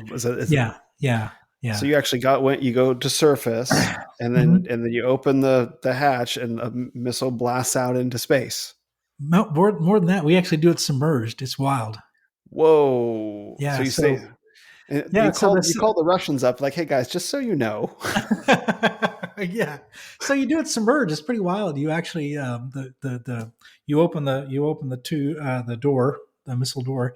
We have this thing called a gas generator underneath it, and it fires off. It's actually a mini rocket motor. It fires up and creates steam inside the missile tube, and it forces the missile to the surface. So we Mm, force it to the surface as we're submerged, and then once the missile breaches the surface, then it's independent rockets take off. So it'll light the rockets, and then it'll just kind of go off on its own. But imagine this: so we are that close to a rocket going off. When yeah. that thing, when those primary motors kick in on the missile, is really loud. It comes all the way through the water and then into the submarine. You can hear that thing. Whoa. So anyone's gone to see gone to see a NASA launch, and you're miles away. We were, hundreds of feet away when that thing lit off. It was pretty wild. So that was kind of a cool experience. You got to do this 4 times I had to do it 4 times. Yeah, yeah, it's over the wild. course of a career, or is it one particular deployment where you No, got? one patrol we did. We were required to do 4 missile shots. So Mhm. And yet you did call the Russians first. Like, don't worry, the Tennessee is not having a big day. I don't know who. I hope somebody did. I I don't hope know. so. I was more worried about the logistics of launching the missiles at the time. I That's right. assumed someone above me knew what was going on. So, Not my pay grade. well, it's funny because we actually the way this thing works is they give you an order to come in, and then you come into the refit facility, and they tell you, they come in and they take 4 tubes, they open them up and they remove the warheads. You're not even involved. So a Yeah. team comes in and remove the warheads, Okay. and then they shut the tubes and you go back out to sea. So you don't really get a chance to really relax. You go out to sea again, and then you launch those 4 missiles. Hmm. My thought was like, I hope they got the right 4. You know, Yep. I really hope they got the right 4. I mean, you know, Yeah, the things that go through your head, like, make sure. was it 2 or was it 4? I can't remember. Did someone write this down? Yeah. So, but no, we had everything locked out. It was very safe, Sure. but still, it was pretty wild that they would just do that. So they would just randomly call you in, remove your warheads, and send you back out to sea to do a launch. So it was pretty wild. Yeah, and then that it's I mean the exercise is a simulation, but the rockets are real. Like, Oh yeah, they're you're yeah, yeah, yeah. They're very real. Yeah, yeah. I, That was pretty wild. So, Yeah, I'm glad we never had to fire one of those in anger. That's for sure. That's because it's Yeah. the end of the world when that happens. So Yeah, that's the ball starts rolling downhill in not in a way that we don't actually want it to. yeah, Well, right. you also talk about the hunt for another hunt for October, Crimson Crimson Tide. Tide. Yeah, Yeah, and that's a great movie, by the way. That's like one of those movies. It's like, what would you do in those situations? But that's not exactly, you said in the book, that's not exactly how it would go down. Thank right, God for right. that. Yeah. Yeah, Yeah. So there are actual protocols in place. It's like, if you don't know what to do, don't end the world, probably. yeah, yeah. No, it was yeah. The process. They create this false narrative on or false story. That like there's two right answers. And the Yeah. way the movie is perpetrated, but in reality, there's one right answer in that scenario, and everybody knows what it is. But I won't reveal it. Right. Yeah. No, no, But there no. is there is a right answer. There would not be conflict in the real in a situation, in that exact scenario. So, but I think it was, it's an interesting movie. There's some things about it that I liked. I talk about it in the book that, like, you get to see the interaction between the officers and the enlisted, and one of the things that they demonstrate really well in that movie is verbatim repeat back, Hmm. which is a weird way that we talk on a submarine. So, you might say, left full rudder, steady course 270, and the helmsman says, left full rudder, steady course 270, aye, sir. And it's just this weird back and forth language that we used on a submarine. And but that was really important to make sure that your orders were clear, they were understood, and they were being executed in the proper way. Again, because we had so much firepower on board, so much of the taxpayer dollar is at risk. Hmm. So yeah, I have a lot of friends who were in the military, who served in Iraq and Afghanistan, and one of the things they talk about is, if you spend enough time with them, is they say they don't want to be in war, but they kind of miss being the brotherhood of being in war, especially going yeah, out. So, do you ever look back on that time of your life, which I know is yeah. a couple decades in the rear view, and kind of miss it a little bit? Oh yeah, yeah. No, I think that's the hardest thing for us. When you get out of the military, is the brotherhood is gone. Yeah. It's a special bond. We had a special. It's funny. We would deploy for 3 months, right? And then we'd get together. Like we get back into port, and like we get together, husbands and wives. We'd all get together, have a party or something like that. And then I noticed that all the guys were hanging out, out on the back deck, and all the women were in the kitchen. It's like, Yeah. wait a second, we were just doing this for 3 months. We should have our spouses with us right now. But it was this brotherhood, this bond, and we knew how each other, you know, we knew how we knew so much about each other because we spent so much time deployed that we were brothers. I mean, I knew everything about them. They knew everything about me. There was this deep bond that we had. We had each other's back, and I think when you leave the military, that is the hardest thing to deal with. I luckily I'm part of some groups where I have men around me, and I have that bond again. But that's a hard thing. I think many veterans have a hard time dealing with that when they get out. It's just missing. I tried to find it in corporate. I was trying to get people to hey, let's go do things, let's go. And people are like, yeah, I got a family, I got kids, I got Sure. I got commitments, I got a mortgage. I'm like, okay, Yeah. yeah. It was just it was weird to and took me a while to find the right group of friends again, and where I have that brotherhood, that bond. So yeah. Can you talk a little bit about some of the men's groups that you're a part of and where you find that in? Yeah, so I'm a part of Zach Small and the Yeah. FOE, so I've been part of that for a long time now. It's just a good group of guys that yeah, we're all kind of leaders, entrepreneurs. We're people doing some cool things in the world, and we sort of all connect through there, and we hold each other accountable to being excellent, in what we do. So whether it's spiritually, physically, mentally, financially, yeah, we're there for each other. And I think Zach's former Navy guy, so I think he Yep. felt the same way when he got out of the military, which was missing that brotherhood. So for me, the FOE has been great for that. I also am active in my church and active in the men's group at church, and that's been good for me as well. So, but yeah, FOE's been real good for me. I mean, we just we have meetups and we get together and we just it's a brotherhood again. We smoke cigars and talk about life, and but we also we talk shit, we talk about our families, we try to, it's just that bond again that I didn't have when I was in the military, after I got out of the military. So it's been nice. Yeah. It's one of the things that I think men miss when they get out of the military. They get out of that bonding experience. It's like, where does masculine brotherhood Yeah. exist in the Yeah. same way, in a way where it's like we all rely on each other and we depend on each other. Maybe it's not quite the same level of mission, but I think men really need that. And men tend to get isolated at a certain stage in their lives. Yeah. They Yeah. get in the kids, mortgage, house, family, job, and that's it. And Yeah. they kind of begin to kind of write off a little bit the things that they took for granted when they were younger, but they need it far more than they're willing to admit to themselves in many cases. Yeah. Men need other men. It's a really important thing. I think that, and again, I think our society doesn't want that. I think that Right. we don't want men to be men, but men need to be men. Yeah. And when men are being men, women can be women. And I think we all, we all naturally fit in those roles. It's like what ends up happening is we end up in each other's roles. Women, Yeah. a lot of women don't want to work, but they do because the sort of society says they got to work, right? Yeah. Fortunately, my wife, she was able to stay home when my two boys were born. She raised my boys. She stayed home. I worked, and I could tell you, my kids are incredibly they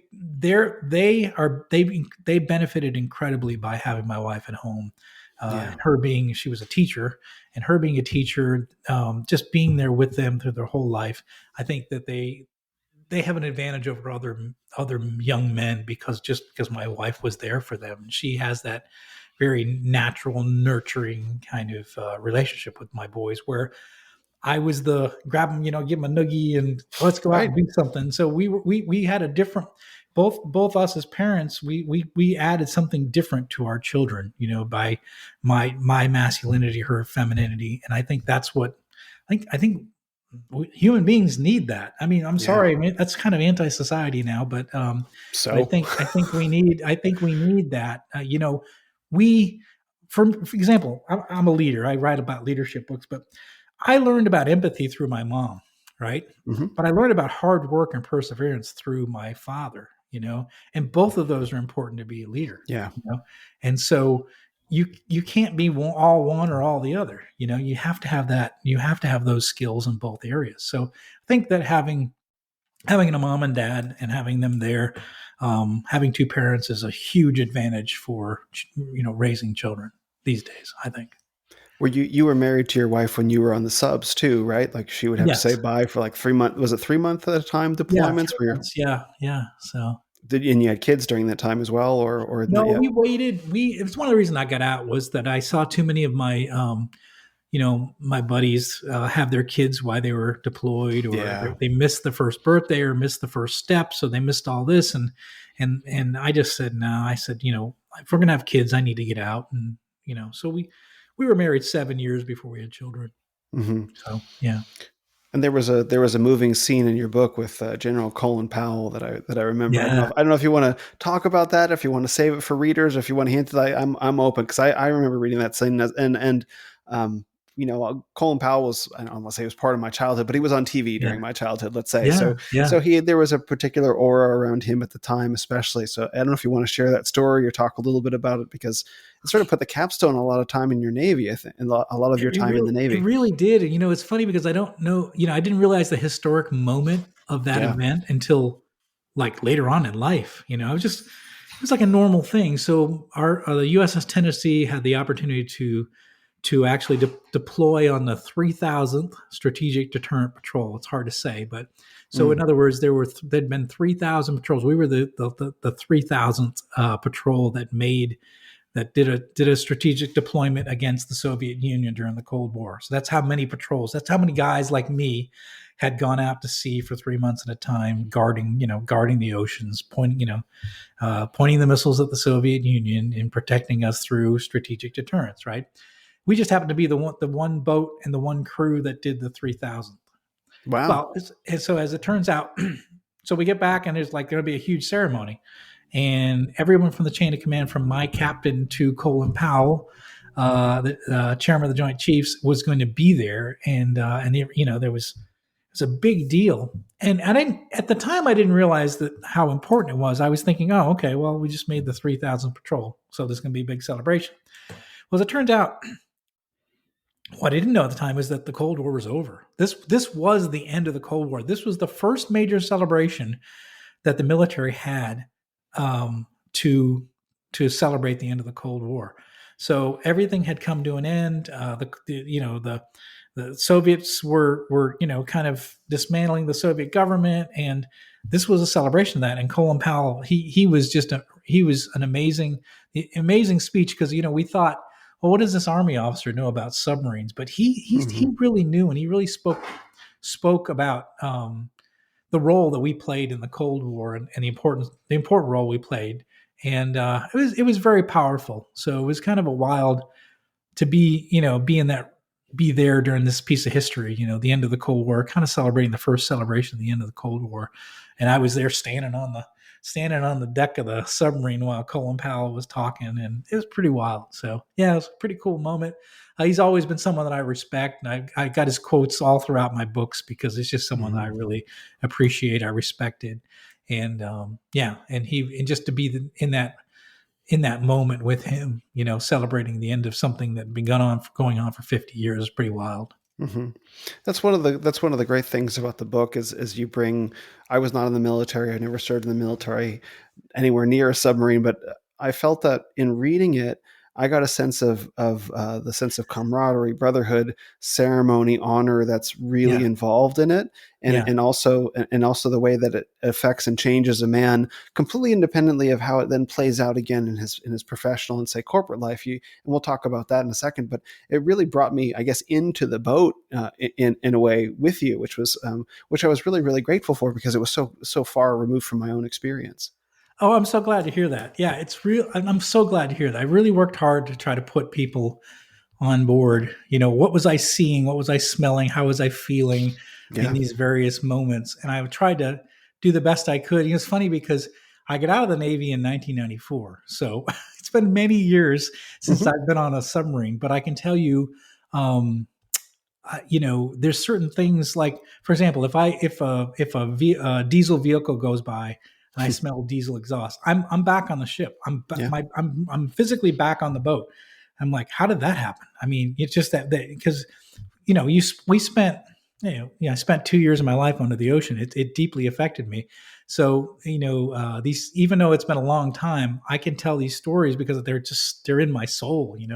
They're they're just embedded in me because I just remembered the feelings I had at that moment, and the stress I had and the struggle I had. And so yeah, I'm really glad to hear that, because I was trying to tell it so that people get a chance to, people that never been on a submarine can actually get on board and see what it felt like to be given these responsibilities at a young age. Yeah, you can feel how formative it is. At a age in the early 20s, early to mid 20s, when open to so much experience as we all are at that stage, and what influences are we under, and how does it shape us? And you happen to be on board a nuclear submarine in the middle of the ocean, and you really communicated that so clearly, which is one of the big reasons why I enjoyed the book, because it gave me the gift of that experience of a place that I have never been to, will never be able to go to, but I felt like, and I've enjoyed watching in movies like Hunt for Red October and Crimson Yeah, Tide, etc. And that's one way of experiencing it. But I know in the back of my mind that that's fiction, and it's hard to separate what in this is real and what is not real. It's clear that some things are real. I loved reading Tom Clancy books growing up, and yeah, I yeah, always knew that some of this is real, which is why it feels the way that it does, and some of it is obviously not. And but never really knowing. But I know in your experience, what you're writing about, oh, here are the things that are real, and I got the gift of that as a reader, which I didn't expect, which I really didn't expect in coming to the book, and I walked away with yeah. something. Oh, that's good. That's good. Yeah. No, it's funny because, there were some things that, like, I don't typically swear too much. I keep, in my first book, there was no curse words in there. And this is supposed to be generally a book for everybody. So it's Sure, not, it's not just meant for adults, but I want everyone to read it. But there's just some things you can't communicate in stories without using the real words that happen, that's because right. there's no way to translate it. I tell the one story that, one of the things that you'll ever, whenever, when talking about test depth, is that your experience in the Navy is always expressed as uh, the amount of time you spend on the shitter at test depth. So it's just a weird expression. So you hear an old chief say, "I spend more time on the shitter at test depth than you've been in the Navy, son." I mean, it's just a typical expression, and it's like I can't change what that is. That's just the expression. That's the way life was. That's so. I tried to keep it as authentic as I could. I did leave out. There was a lot of cursing up where I left a lot of the stories, but Curse like a sailor is a thing. That's it that's is an truly a thing. Yeah, the F word is it's a noun, an adverb, an adjective. It's name of your buddy. It's everything. So. yeah, exactly. Yeah, you have. I mean, you have to do that, but at the same time, like that's kind of what the men and presumably the women in the leadership positions, but probably most of the men are really looking for when they're going to pick up the book. It's like how can I see myself reflected in this experience, and then bring it into my life. And in order to do that, you have to say it like it is. There's so few Yeah, people that yeah. are willing to say it like it is these days. Well, we're fortunate to know a few of them, but So yeah, we had some fun with it, but yeah, I mean, I think again, you're trying to, it's interesting. I tell you, Will, I didn't really realize I had any special experience in my life until later on in life. I did my time in the Navy and I left and I mm-hmm. went into corporate. I just, if to me it was like, oh, it's something I did. It was no big deal. I served my Right. country like my grandfathers before me, and now I'm working, in a corporate job. But the older I got, the more I realized I did something really unique as a young person that really affected me in my entire life. And I always go back to the principles I learned on the boat. And it's just really funny because again, as a young person, in my 30s, I didn't, I was like, whatever. I wasn't the guy wearing the veteran ball cap, right? I Right. was like, that's in my past. I'm now moving forward with my life. But now that I'm a little older and I can reflect back on like the successes I've had in the business world, I'm like, all those things were things that I learned in the Navy. I learned from my captain. I learned from my peers. I learned from, the officers I worked for.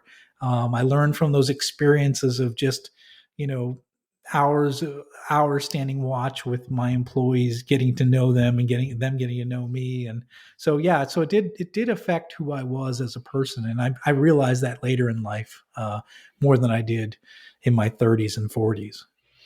So, on your background, for those who are just listening to the audio podcast, it looks like you have a lot of Navy memorabilia. You've got some silhouettes of boats and some plaques and stuff like that. Yeah, Seems yeah, like it's something that you've probably incorporated more of your identity. I've seen a little bit of this in my dad as well. yeah, When I grew up, again, my dad was a test pilot in the Air Force. yeah, yeah. He had crazy stories of flying his T-38 through the Grand Canyon, That's and awesome. yeah, you probably wouldn't do that today, but real No. rock star kind of stuff, right? Back in the day. And one of the things, but growing up, there wasn't really a whole lot of Air Force influence. Like I would go into his Yeah, office, yeah, and he had one of the flight sticks from one of his jets mounted in like an acrylic cube, and some yeah, photos of him up on the wall. But as you know, as we've both gotten older, I've seen more of that come out, and more of him beginning to appreciate the uniqueness of that experience. I have a photo of me flying in a biplane that I took because I've done some travel photography oh wow, over in New that's cool. Zealand, and he had that printed out and framed and hung on his wall. And he's sort of beginning to incorporate more of that into himself now, and it's kind of nice to see because I never really got to know that side of my dad, Yeah, but he's yeah. surfacing it now. So maybe that's something that's kind of happens as you realize I've lived I, this I think once. it is. I Yeah. honestly do. I think it is. I know my grandfathers were that way too. They talked a lot more of it, especially when I made the decision to join the military. Both my grandfathers really told me stories. They really opened up to me about their true experiences. Hmm. When I was a kid, you get the sort of the G-rated story, but I got the R-rated stories as I got. Once I was in the military, my grandfathers really opened up to me, and I heard some real stories about some of their experiences, and yeah, so I think it's just normal that you sort of put that in the, you say, well, we're really good at that. We can compartmentalize things really well, and so to me it was like, that's in a box. I did that, whatever. Now I'm trying to be the best boss I can be in corporate world, right? Hmm. But that it's part of your DNA. You can put it in a box, but it's part of who you are. And I've learned that more now. The older I get, that is part of who I am. And it's funny because I wrote the first book, Eye of the Yeah. Watch, and I worked with a coach, a writing coach, to help me write the book, and wonderful guy. And he so it's a leadership book, but he's like, Hmm. he goes, you're gonna put a submarine on the cover? I go, nope.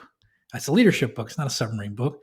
He's like, he goes, if you don't put a submarine in that book, I'm gonna be mad at you. I'm like, why? He's like, because you did something really unique. You're a former submariner who's led businesses. You have a very unique a perspective on life. I'm like, yeah, but it's isn't it kind of cheesy? He puts a submarine on the cover, because he's a former submarine guy, and but I'm glad I did. So for me, it's like I don't really want to brag about it. It's something I did, but I'm glad I did. In the second book, there should be a submarine. It's a submarine book. Yeah. But the first book, there's a few submarine stories, but nothing like the second book. But my writing coach was like, you better put a submarine on the cover. And so I'm like, all right, there it is. But so Well, some of the criticism of the first book, they're like, not enough submarine stories. I'm like, yeah, well, wait a second, the second book's coming. So.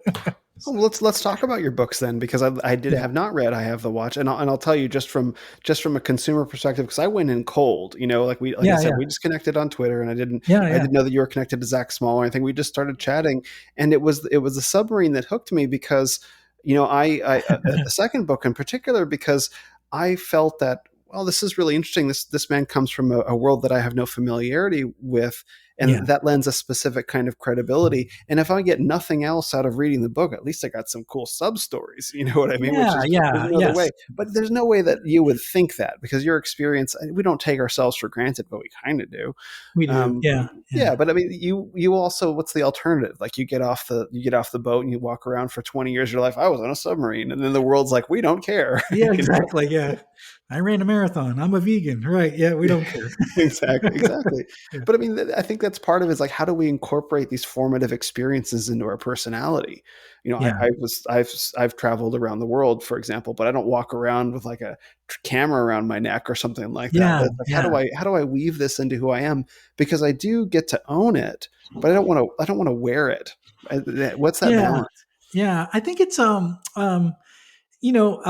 I think the concept, and I talk about it in the book, is skill stacks. It's these are skills stacks that you have that make you uniquely you. And it's something I appreciate now as I'm older, is that each of us, we're nothing like anybody else. We have so many different skills and experiences that we stack on that make us unique and make us valuable. And my stack is different than your stack, is different than Zach's stack. It's different Yeah. than my son's stacks. And I think that it's who we are. It's how we build ourselves as a person, and they're always a part of us. And I think we need to recognize that there's certain things in that I learned from those experiences. And I think the nice thing when you're an author and you're writing is that you're trying to give a unique perspective. Like there's been 15. I have to confess, there's been 15,000 books written on leadership. So I'm just Mm. noise, right? But what's unique about No. my story? Well, my Yes. story is kind of a unique early. I had a unique experience early on that really affected how I led in later in life, and I think that's my unique skill stack and my unique story. And I think everybody has that story. I was talking with a friend of mine that's thinking about writing a book, and he grew up. His dad was a farmer, dirt poor, grew up in Pennsylvania. Mhm. He bought an old farmhouse and restored it while they were still living in it, Wow. and just this really unique and kind of wild child upbringing that he had. And then he ended up, getting into, he's in the steel industry and ended up going all the way at the top to where he runs steel mills now. But that experience that he had, being dirt poor, but playing outside and just all of his experiences, hunting and hiking and just all this great stuff had just created this really successful individual that can do difficult things that just thrived in leadership. I'm like, you've got a story there. You have a really unique skill stack and how you ended up getting to where you ended up. And I think each of us has that, and each of us has a story to tell, And I think that if anyone's listening in, they're like, oh, I want thinking about writing a book one day. It's like, well, okay, what's your unique, experiences, and how have those experiences impacted the things that you've been able to do in your life. And I think that if you can pull that together, that's fun. It's fun to do as an author, and it's fun to read when people do that well. Hmm. Well, I think it's the skill stack that you brought from your time in the submarines that gives you a unique perspective on leadership, like the no escape mentality. Like, Yeah, there's no way that a guy is just going to. There are very few circumstances where a guy is going to have that attitude going into the corporate world, being like, no, there's no escape. Like yeah, there's one objective period. Where are people going to develop that if not in the military, if not in a boat under the water? But that's a really important kind of mental attitude that teams of people, teams of men have to have. And that there's one goal and one objective, and that's it. But yeah, people don't learn that because in the regular civilian world, if you decide that if you want to say abandon whatever your goal is halfway through, you can do that. Well, you don't get correct. to do that in a submarine. You It's don't. like Yeah, it's $40 billion and 150 lives and some expensive weaponry as well. Like that makes it worth listening to, right? yeah, yeah, That's what gives you your perspective. yeah, yeah. It's unique for sure. So let's talk. Well, actually, I want to, if you don't mind, I want to ask about the process of like, okay, so you were on a submarine and you were an entrepreneur, but then you wrote some books. I mean, you had a Yeah. writing coach. So what an interesting kind of transition that maybe I don't know if you saw that coming. Well, yeah. So no, I didn't see it coming. Again, probably about 10 years ago, I started writing articles. I was blogging about leadership things. I was writing for several websites, um, and yeah, I was just well. One of the things I realized, I spent a lot of time in corporate, and I didn't care about the outside world. I cared about being successful inside my Sure. companies, and I left one big company and went to another big company, and I realized when I transitioned from one large company to another, I realized that I was a nobody outside of the corporate world, that nobody Mm, knew who I was. I didn't have a personal brand. I had a LinkedIn, sure. resume out there like most people did. But as far as like a presence in social media, I mean, I had been writing articles, but nobody really knew who I was. But so after I made that transition to that second or to that last corporate job I had, I really said, you know what, I got to really develop my personal brand and who I am, and started. So I started writing a lot more frequently. I wrote a lot more articles, and I really, built a website, and I started, putting content out there, and I really started having fun with it, and the Mm, interaction I was getting, and I had one article, actually the article that was the genesis for this for all in the same boat was I wrote an article about like the 10 lessons I learned, living and leading on a nuclear submarine, and it went global. I mean, I had yeah. no idea. Like one article I wrote, and it just went all over the world. I mean, Cool. and I was like, oh, like this was why is this so unique? So like I've been writing articles for a long time, but that one just hit on a major way, and I'm like, I'd read that. yeah. So I'm like, wait a second. Well, maybe there's something in that we're talking skill stack that people might be interested in reading, and so I set my sights on writing the second book first. I actually started writing the second book first, and in the process of writing the second book, I said, you know what, I need to hire a coach. I hired a writing coach, and and he's the one that said, wow, this is a great book. This is going to be awesome. He goes, let's write another book first. I'm like, what? Oh, interesting. I was like, what? He Didn't goes, see no. that He coming. says, you have a killer book here. He said, but you also have written, thousands of pages of stuff through your blogs, in your articles, that you have all this other content, and you're a no name right now in the writing industry. Let's write a first book first, and let's bring some of the ideas that you have, from some of your other articles that you've written, and that's what we did. So we wrote the first book was it was a trial. It was just like, okay, how do I write a book? Learn. It was old dog, new trick, right? Okay, how do you write and publish a book? And so I went through the whole process. I met with all these other authors. I was a lot of military veteran authors. I met with a lot of them. Like, what'd you do? What was your experience like? What worked? What didn't work? And so I tried to learn as much as I could for as many people as I could. And then I had, again, I had a coach, and I released this book thinking that this was just to just get my name out there. I didn't expect that to take off, but I'm going to write, and but I wanted to grease the skids for the second book, Hmm. basically. But the first book just took off and it went Wow. crazy, and the demand for it, still even today, is I can't believe it. And the doors that it opened, the different chances I've had to speak to people and to present the ideas from that book. And I mean, strange things, like I got a call from the FBI saying, and that was a strange call, Yeah. but it was the lady that runs the training center at the FBI, and they wanted to let me know that they had a copy of my book in the library in Washington, Wow. in the FBI, and they loved it. And we were originally going to have me come out there and talk to the FBI before COVID hit, Mm. but it's like, oh, and then this was wild. I had the executive officer of the USS Tennessee, current. I mean, that was one boat I was on. Wow. Called me up and say he wanted my permission to be able to use my book for training officers on the current officers on the USS Tennessee, and I'm like, you don't need my permission. Yeah. I'm super excited. You I'm like, don't need my great to permission. meet you.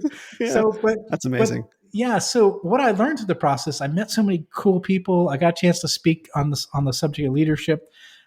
It elevated who I was, my brand, all that sort of thing. But it took off like something I couldn't believe, and to the point where it took me a while to get the second book out, because I was like dealing with the first book and all the you know all the requests to come and talk to people about it. So yeah, so the second book took me a little longer to get out, and finally did. And it's been the second book was just, that's the book I wanted to write, and I'm Hmm. really excited about that one, because it's really tells the story that I had in my mind when I started writing in the first place. And those people are listening in and thinking about writing a book, consider doing a smaller book first, a test book, because I think you learn from the process. Just like anything else, you get better over time. And my second book was a lot easier to do than my first book. And I've got a third book that's coming out, that's in pre-order right now, and so it'll be coming out next month.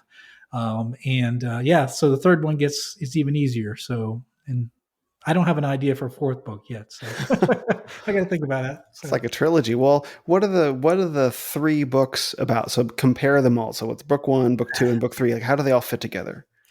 yeah, so I have to watch our. It's a series of short essays about and the theme of that book is leadership as a people business. So what does it mean to be an effective leader of people? So and what are the extras you can do to become an extraordinary leader? So it's mostly short. There's about, I think, 28 chapters, and they're all relatively short, like 4 pages a piece, but each has a different lesson that we talk about in terms of that make you an extraordinary leader. And they're all filled with stories from my experiences, both Navy and in the civilian world. So it's more short essays on characteristics of a great leader, and with the Hmm. theme of leadership as a people business. So some people that have read the book say it's something you can read a chapter every morning. It's like a Hmm. almost morning devotion, if you will, towards leadership. And so it's easy to read. It's like 170 pages, and people have really responded well to it. So and then the second book, um, all in the same boat, is more. It's a collection of stories from my Navy days and um, my days in business, reflected on 8 different themes that we have. And so I tell stories from both uh, my time in the Navy, and then how I use those ideas in business, both in corporate and as an entrepreneur. So that's kind of fun. So there's each Hmm. chapter has a series of stories around a different theme. So it's kind of fun. So like one of the stories in the book is run to the fire. That's Right. The the first opening one, right? chapter is run to the fire. What does Yeah. that mean? Well, I learned I was a firefighter on board the submarine, because we all were, and we were taught to run towards the problems, not away from them. And that's a great analogy in business. Run towards your problems, don't run away from them. And so again, tying thing I learned in the military and how I brought it into business and how it was effective. So the second book is more, story based around 8 different themes, and then the new book is a guided journal for leaders. So it takes you. It's meant to be on your desk for a year. So Mm, there's 50 themes in the book, and I there's a saw it. different facet of each theme every day. And so we walk you through. And so it's meant to, you there'd be a theme for the week, and it's meant to, you sit on your desk and you read that. And it might be like the day might be present, and why it's important to be present at work. What does it mean to be present? And questions are, how often do you get out of your office? How often do you see your people? For you to reflect on these different issues. So it's meant to be more of an interactive session between me, the writer, and the reader through the process. So it's more of what I call a guided journal Hmm. that's going to take people through. So I'm excited about that because readers of my first book said they were using it like a journal, almost like I said, like a it's a reflection point. So this one will take you through an entire year. It's 50 weeks. I figured you get 2 weeks vacation. I'm a good Right, somewhere boss. in there. So so we have 50 themes in the book, and then we have got five facets of each theme. So it's fun. It's gonna be a fun book. We're doing pre-orders right now, and so I'm excited about that one. I think it was, I don't remember who, but someone said there are no third acts in America, meaning that, your first act and some men get a second act, but it sounds like, you had your first act in the submarine world, and then you had your second act in the corporate world. And now you've kind of become a content creator, influencer, public speaker. Yeah. Like probably no one is more surprised at that than you, because it doesn't seem like Yes. something that you were ever really aiming at, but like the first book blew up and it's like, oh, wow. Like, okay, Yeah. sure. Why Yeah. not? Yeah, you're entirely right. I never expected. I tell people in the FOE world that are thinking about writing books. I help them, coach them, but I tell people I'm debt free, but I pay my mortgage. Well, other than my mortgage, I pay my mortgage with book sales. I never would have imagined that. My wife thinks it's Wow. funny too. She's like, "You need to write another book." so so she sees the value in it too. So it's not just me sitting around in a corner banging out books for my own self interest. I mean, it actually, what do they say? Uh, you have to have three things if you want to know what you really should be doing in life, and one is, or to really truly test your passions, right? Hmm. One, are you good at it so much so that people recognize that you're good at it? Hmm. And number two, you get paid to do it, and three, that you enjoy doing it. Hmm. If you can combine those three together, then you found a really strong passion. For me, all those three things happen for writing, and so I'm going to keep doing it, and so I enjoy it. I didn't realize I would have so much success with it, but it's been fun, and I've met some amazing people along the way, and yeah, I mean, I sort of have like fans now too, like Oh, wow. they reach out to me on social media. When's the next book coming out? I'm like, I don't know you, but that's cool that you want to know. So yeah. So I think about the number of people who've read my book, and it's like, it's like filling stadiums, and you're like, oh wow, when Wow. you think about the amount of people that you can influence through a writing, and people I'll never meet, that's the cool part. And I'll have people send me notes like, man, I really needed that chapter at this time of my life, and you're like, wow, you don't realize the impact you have on others when you write a book like that. So if those of you are thinking about writing a book, I mean, I think I highly encourage it. I think it's a cool process, and yeah, and I would highly recommend doing something small, starting with a smaller project first, just to learn the process. But yeah, it's such a cool experience. And the other thing too, I did, I was writing these articles all the time and create a lot of content, but I noticed people aren't reading anymore. So they do less reading. So actually, I started a podcast 2 years ago called Deep Hmm. Leadership, and that's been phenomenal. So I've switched from, just doing everything in writing to doing this, audio and video, and that's been a lot of fun, and that's been a cool experience. And I met some incredible people on my show through that. So that's another thing that just who I never thought I'd be, running a podcast. Right. So I mean, some people do this full time. I run a manufacturing business. This is like my part time gig. So Yeah, I was going to ask, how do you put all? I mean, I know the demands of content creation. Like, how do you put it all together with a manufacturing gig, and you go home and you're a famous author and a podcast host? Like, it's kind of wild. Like, believe me, I know the feeling of having fans, of having there are people out there that will be listening to this, that listen to all my podcasts that I'll never know. There's someone out there yeah, that listen. yeah, I yeah, love. I'll never meet them. They'll never write to me, but you can write to me at info@renamen.com if you want, and I'll get it. But who engage with the things that I create and that makes a difference in people's lives. And it's just yeah. that connection there is there, but it's there's something about it. I can't quite put my finger on it, but I know that you know what I mean. Yeah, it is wild, and I love it when people reach out and interact with me, and I've gotten opportunities to talk at different events and stuff, and that's been a lot of fun to talk up to meet people and do those kind of cool things. So yeah, there's amazing the doors that open up. My podcast. I recently had Ken Blanchard, the famous leadership author. He's written Mm-hmm. 65 books on leadership, and I'm on a I'm on a pod, 65. I'm on a podcast with one of my heroes, Ken Blanchard. I've read Yeah. a lot of his books. I've used some of his techniques going through my corporate career, and here I am, like, having a conversation with Ken Blanchard. I'm like, well, that's wild. Never thought that would ever happen. so, Mm-hmm. Mm-hmm. so I think, I think it's kind of cool that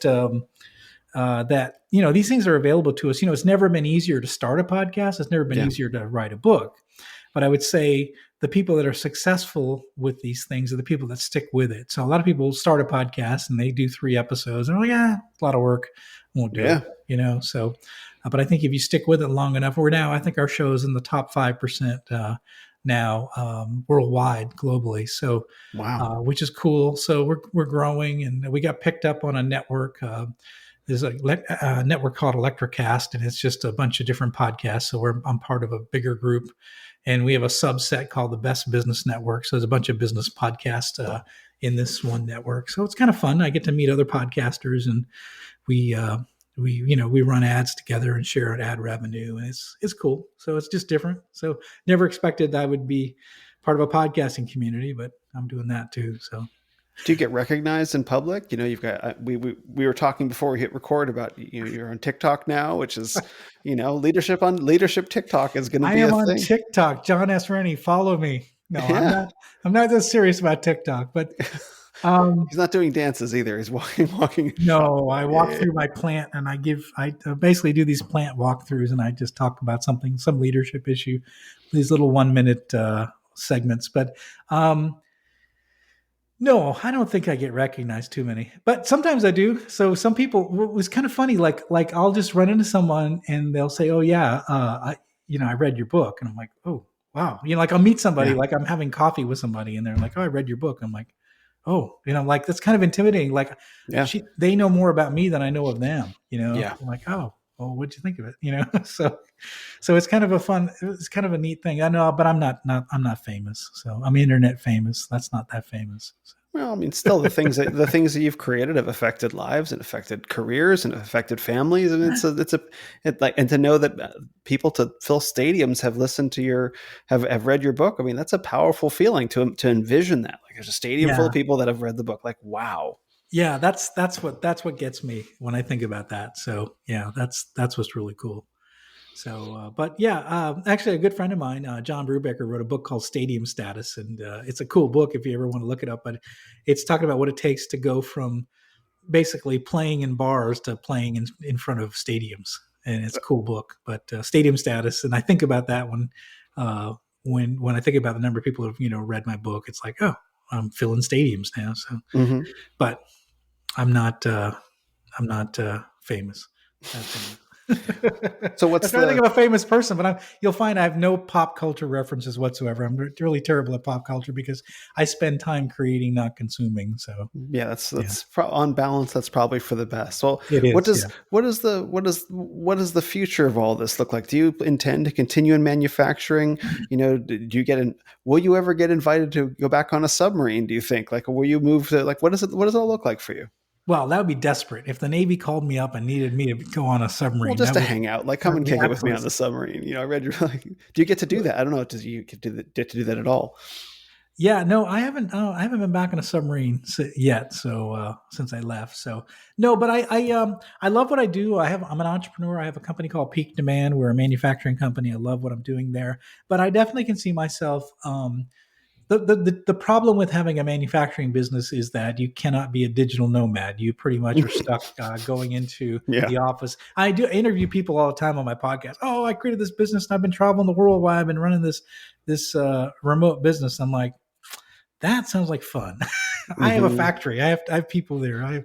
But I think at some point I can envision the point where I move out of day to day operations in the business and let other people take over, and then I'd focus more on the writing and the speaking, the teaching, the consulting, and on the leadership side, helping other small business, improve. Based on my experiences. So yeah, I definitely would like to do that. I'd like to be able to do something where I could travel Hmm. and not be tied to the plant every day. I think that's something that I really want to do. We got a trip planned for Norway this summer. Mm. So, but for me, it's like, okay, well, we're going away for 2 weeks, but I really kind of have to get back because I'm still running the show. But eventually, I'd like Sure. to be able to just go for a month in some weird part of the world and just hang out. As long as I have internet access, I can create content and interact with you know people that way. So I'd like to do that. I sounds very. Never thought that would be something I'd do in my life, but it sounds very interesting to me. Hmm. So as you think back to that kid who's coming around the corner and seeing the submarine up in the dry dock, right, with the sparks and the grinding noise, and you reflect back on the length of that journey, however many years it's been. Like, what do you got to say to that kid, and what does he have to say to you? Yeah, I would say to that kid, "You're gonna be fine. You're not an imposter. You belong Wow. there. You've earned your spot. You know you're going to fulfill your dreams like you never you that you'll never imagine. And then, you know what? This is me talking to my young self. Hmm. You're going to find another passion, and that's manufacturing. You didn't know you had that passion, but you're going to find that as well, and you're going to have a lot of fun with that. So don't worry that you run out when you leave the Navy. You're going to have another life as well, because I think that's something that I talk about it in one of my books. I don't know which I did where I talk about it, but I found my second passion in life, which was to help struggling manufacturing businesses, and that's something I really enjoy doing as well. So what do they say? It's the two greatest days in your life is when you're born and then you realize why you were born. Well, that Hmm. happened to me twice in my life. I figured out my second passion in life, which was to help struggling manufacturing businesses. And so I think I would tell my younger self, you're going to be fine. You're going to do well, and you're going to figure out something else beyond the Navy, and you're going to be really happy about it. Um, and then in my younger self, tell my older self, like, just I don't know, just stay hungry, keep working hard. Don't just don't lose that curiosity you had when you were younger. Just to explore things, and don't be afraid to explore things. Don't be afraid to fail. Don't be afraid to be a rookie. you know Hmm. And he plans to write a fiction book about your experiences. No, I don't think so. I do. This one little silhouette on my wall, for those who might be seeing, is the USS Frost. It's the ship my grandfather served on. It's a silhouette of that ship, and he had a really interesting experience. I wrote a little bit about it in chapter 8 of my latest book, and very interesting guy. I'd love to tell his story maybe someday in a fictional way. Because he was just an ordinary person put into extraordinary circumstances, and it affected who he was as a person in a very extraordinary way. And but I think that could be told in a way that it would kind of be fun to read. So I might think about that, but I don't know. So I'm going to keep writing leadership books. I'd like to tell the story of my entrepreneurial journey at some point, but Hmm. I've got to get the ending right. Yeah, stick the landing, right? So the ending's not done yet. We're still working on the ending. Yeah. So we'll see how that goes. And that is one of the things about the book that does come across is it's not just all meaning all in the same boat. It's not just submarine stories. Like you do really Yes. ground it in the manufacturing world really clearly in a way Mhm. that that comes across to me, like how you took those lessons forward in a way that's very relatable and is very leadership oriented. Like I can understand how men in leadership positions would read that book and be like, oh yes, okay, I see how I can apply it to my shop Yeah. floor or my team Yeah. or whatever. Yeah, absolutely. I think that's the feedback I've gotten, which was that, really it's really relatable and that, these lessons apply to just about anyone in any type of organization. And, my experiences are the Navy and manufacturing businesses, but, it translates that well to firehouses. I had a lot of firemen read the book, a lot of firehouses read the book, police outfits. So it does relate to any type of organization as well. So just one last question really is you talk a little bit about your cartoon and drawing abilities in the book. I wonder if you have any examples to show that are just handy there at your desk because I was kind of curious. What is that? Nothing around, huh? uh, Yeah, I don't do so much of it anymore. I've got some oil paintings downstairs. I actually do oil paintings as That's well, pretty cool. yeah, I just don't do it as much. I enjoy it. My grandfather, my other grandfather was in the army. He was an oil painter, and he taught me how to oil paint. So I used to Mm. sit by him as he would, we'd sit by the beach, and he'd, be painting a lighthouse. We'd be, in Maine, and he's painting a lighthouse, and I would just sit there with my own easel, and he would show me how to use the brushes and the and the oil paints and all that. So learned from my grandfather, and yeah, I was always the ship's cartoonist on board. I ran cartoon in my college newspaper, and yeah, so just something I haven't really done. I don't do too much of it, but I'm a doodler. So my wife's a kindergarten teacher. I do all of Okay. the artwork for kindergarten. So I do all sorts. I did some frogs the other day. She wanted me to draw, so I draw all sorts of stuff for kindergarten. That's all I do now. So I don't really Mm. do. I don't use my art skills that much anymore. The ship's cartoonist. That doesn't sound like I don't know too many ships that have a ship's cartoonist. Maybe I they do though. They do. If you would search, if you would just look even in World War II, there was always like somebody who like an artist that would document their different deployments, different things they did. Yeah, there's some pretty funny cartoonists that were in the Navy. There's a lot of it's trench art, right? I mean, it's Yeah. it's the things you do while you're stuck at sea for months at a time. I think I told the story of how I I hand sewed a pirate's flag and flew it on Hmm. my last watch. Yep. Um, but yeah, it was just total trench art. I've never sewed anything before, but I figured out how to, I got all the material and I sewed a pirate's flag and I took the American flag down for my last watch and I flew a pirate's flag. And it was sort of a salute to the World War II submariners that went before me. That's something that was a tradition they did. So, but I felt just like it was like a final salute, my last watch to all the people that went before me. Yeah, it was a very moving story coming back into port on your last watch with a pirate flag flying on a submarine. Like, how awesome is that? How awesome is that? It was That's cool. wild. It was very cool. Well, this has been fantastic, John. Thank you so much for sharing all of your wonderful stories about the book. And, again, I highly recommend that everyone pick up All in the Same Boat. I'm going to get Eye of the Watch. And I saw that the pre orders for your new book are coming out, and that was really exciting. So I really appreciate you taking the time to share so much of your life and experience with us, Yeah, thanks, Will. I really enjoyed having this conversation and kind of diving deep in some of these subjects, so to speak. so to speak.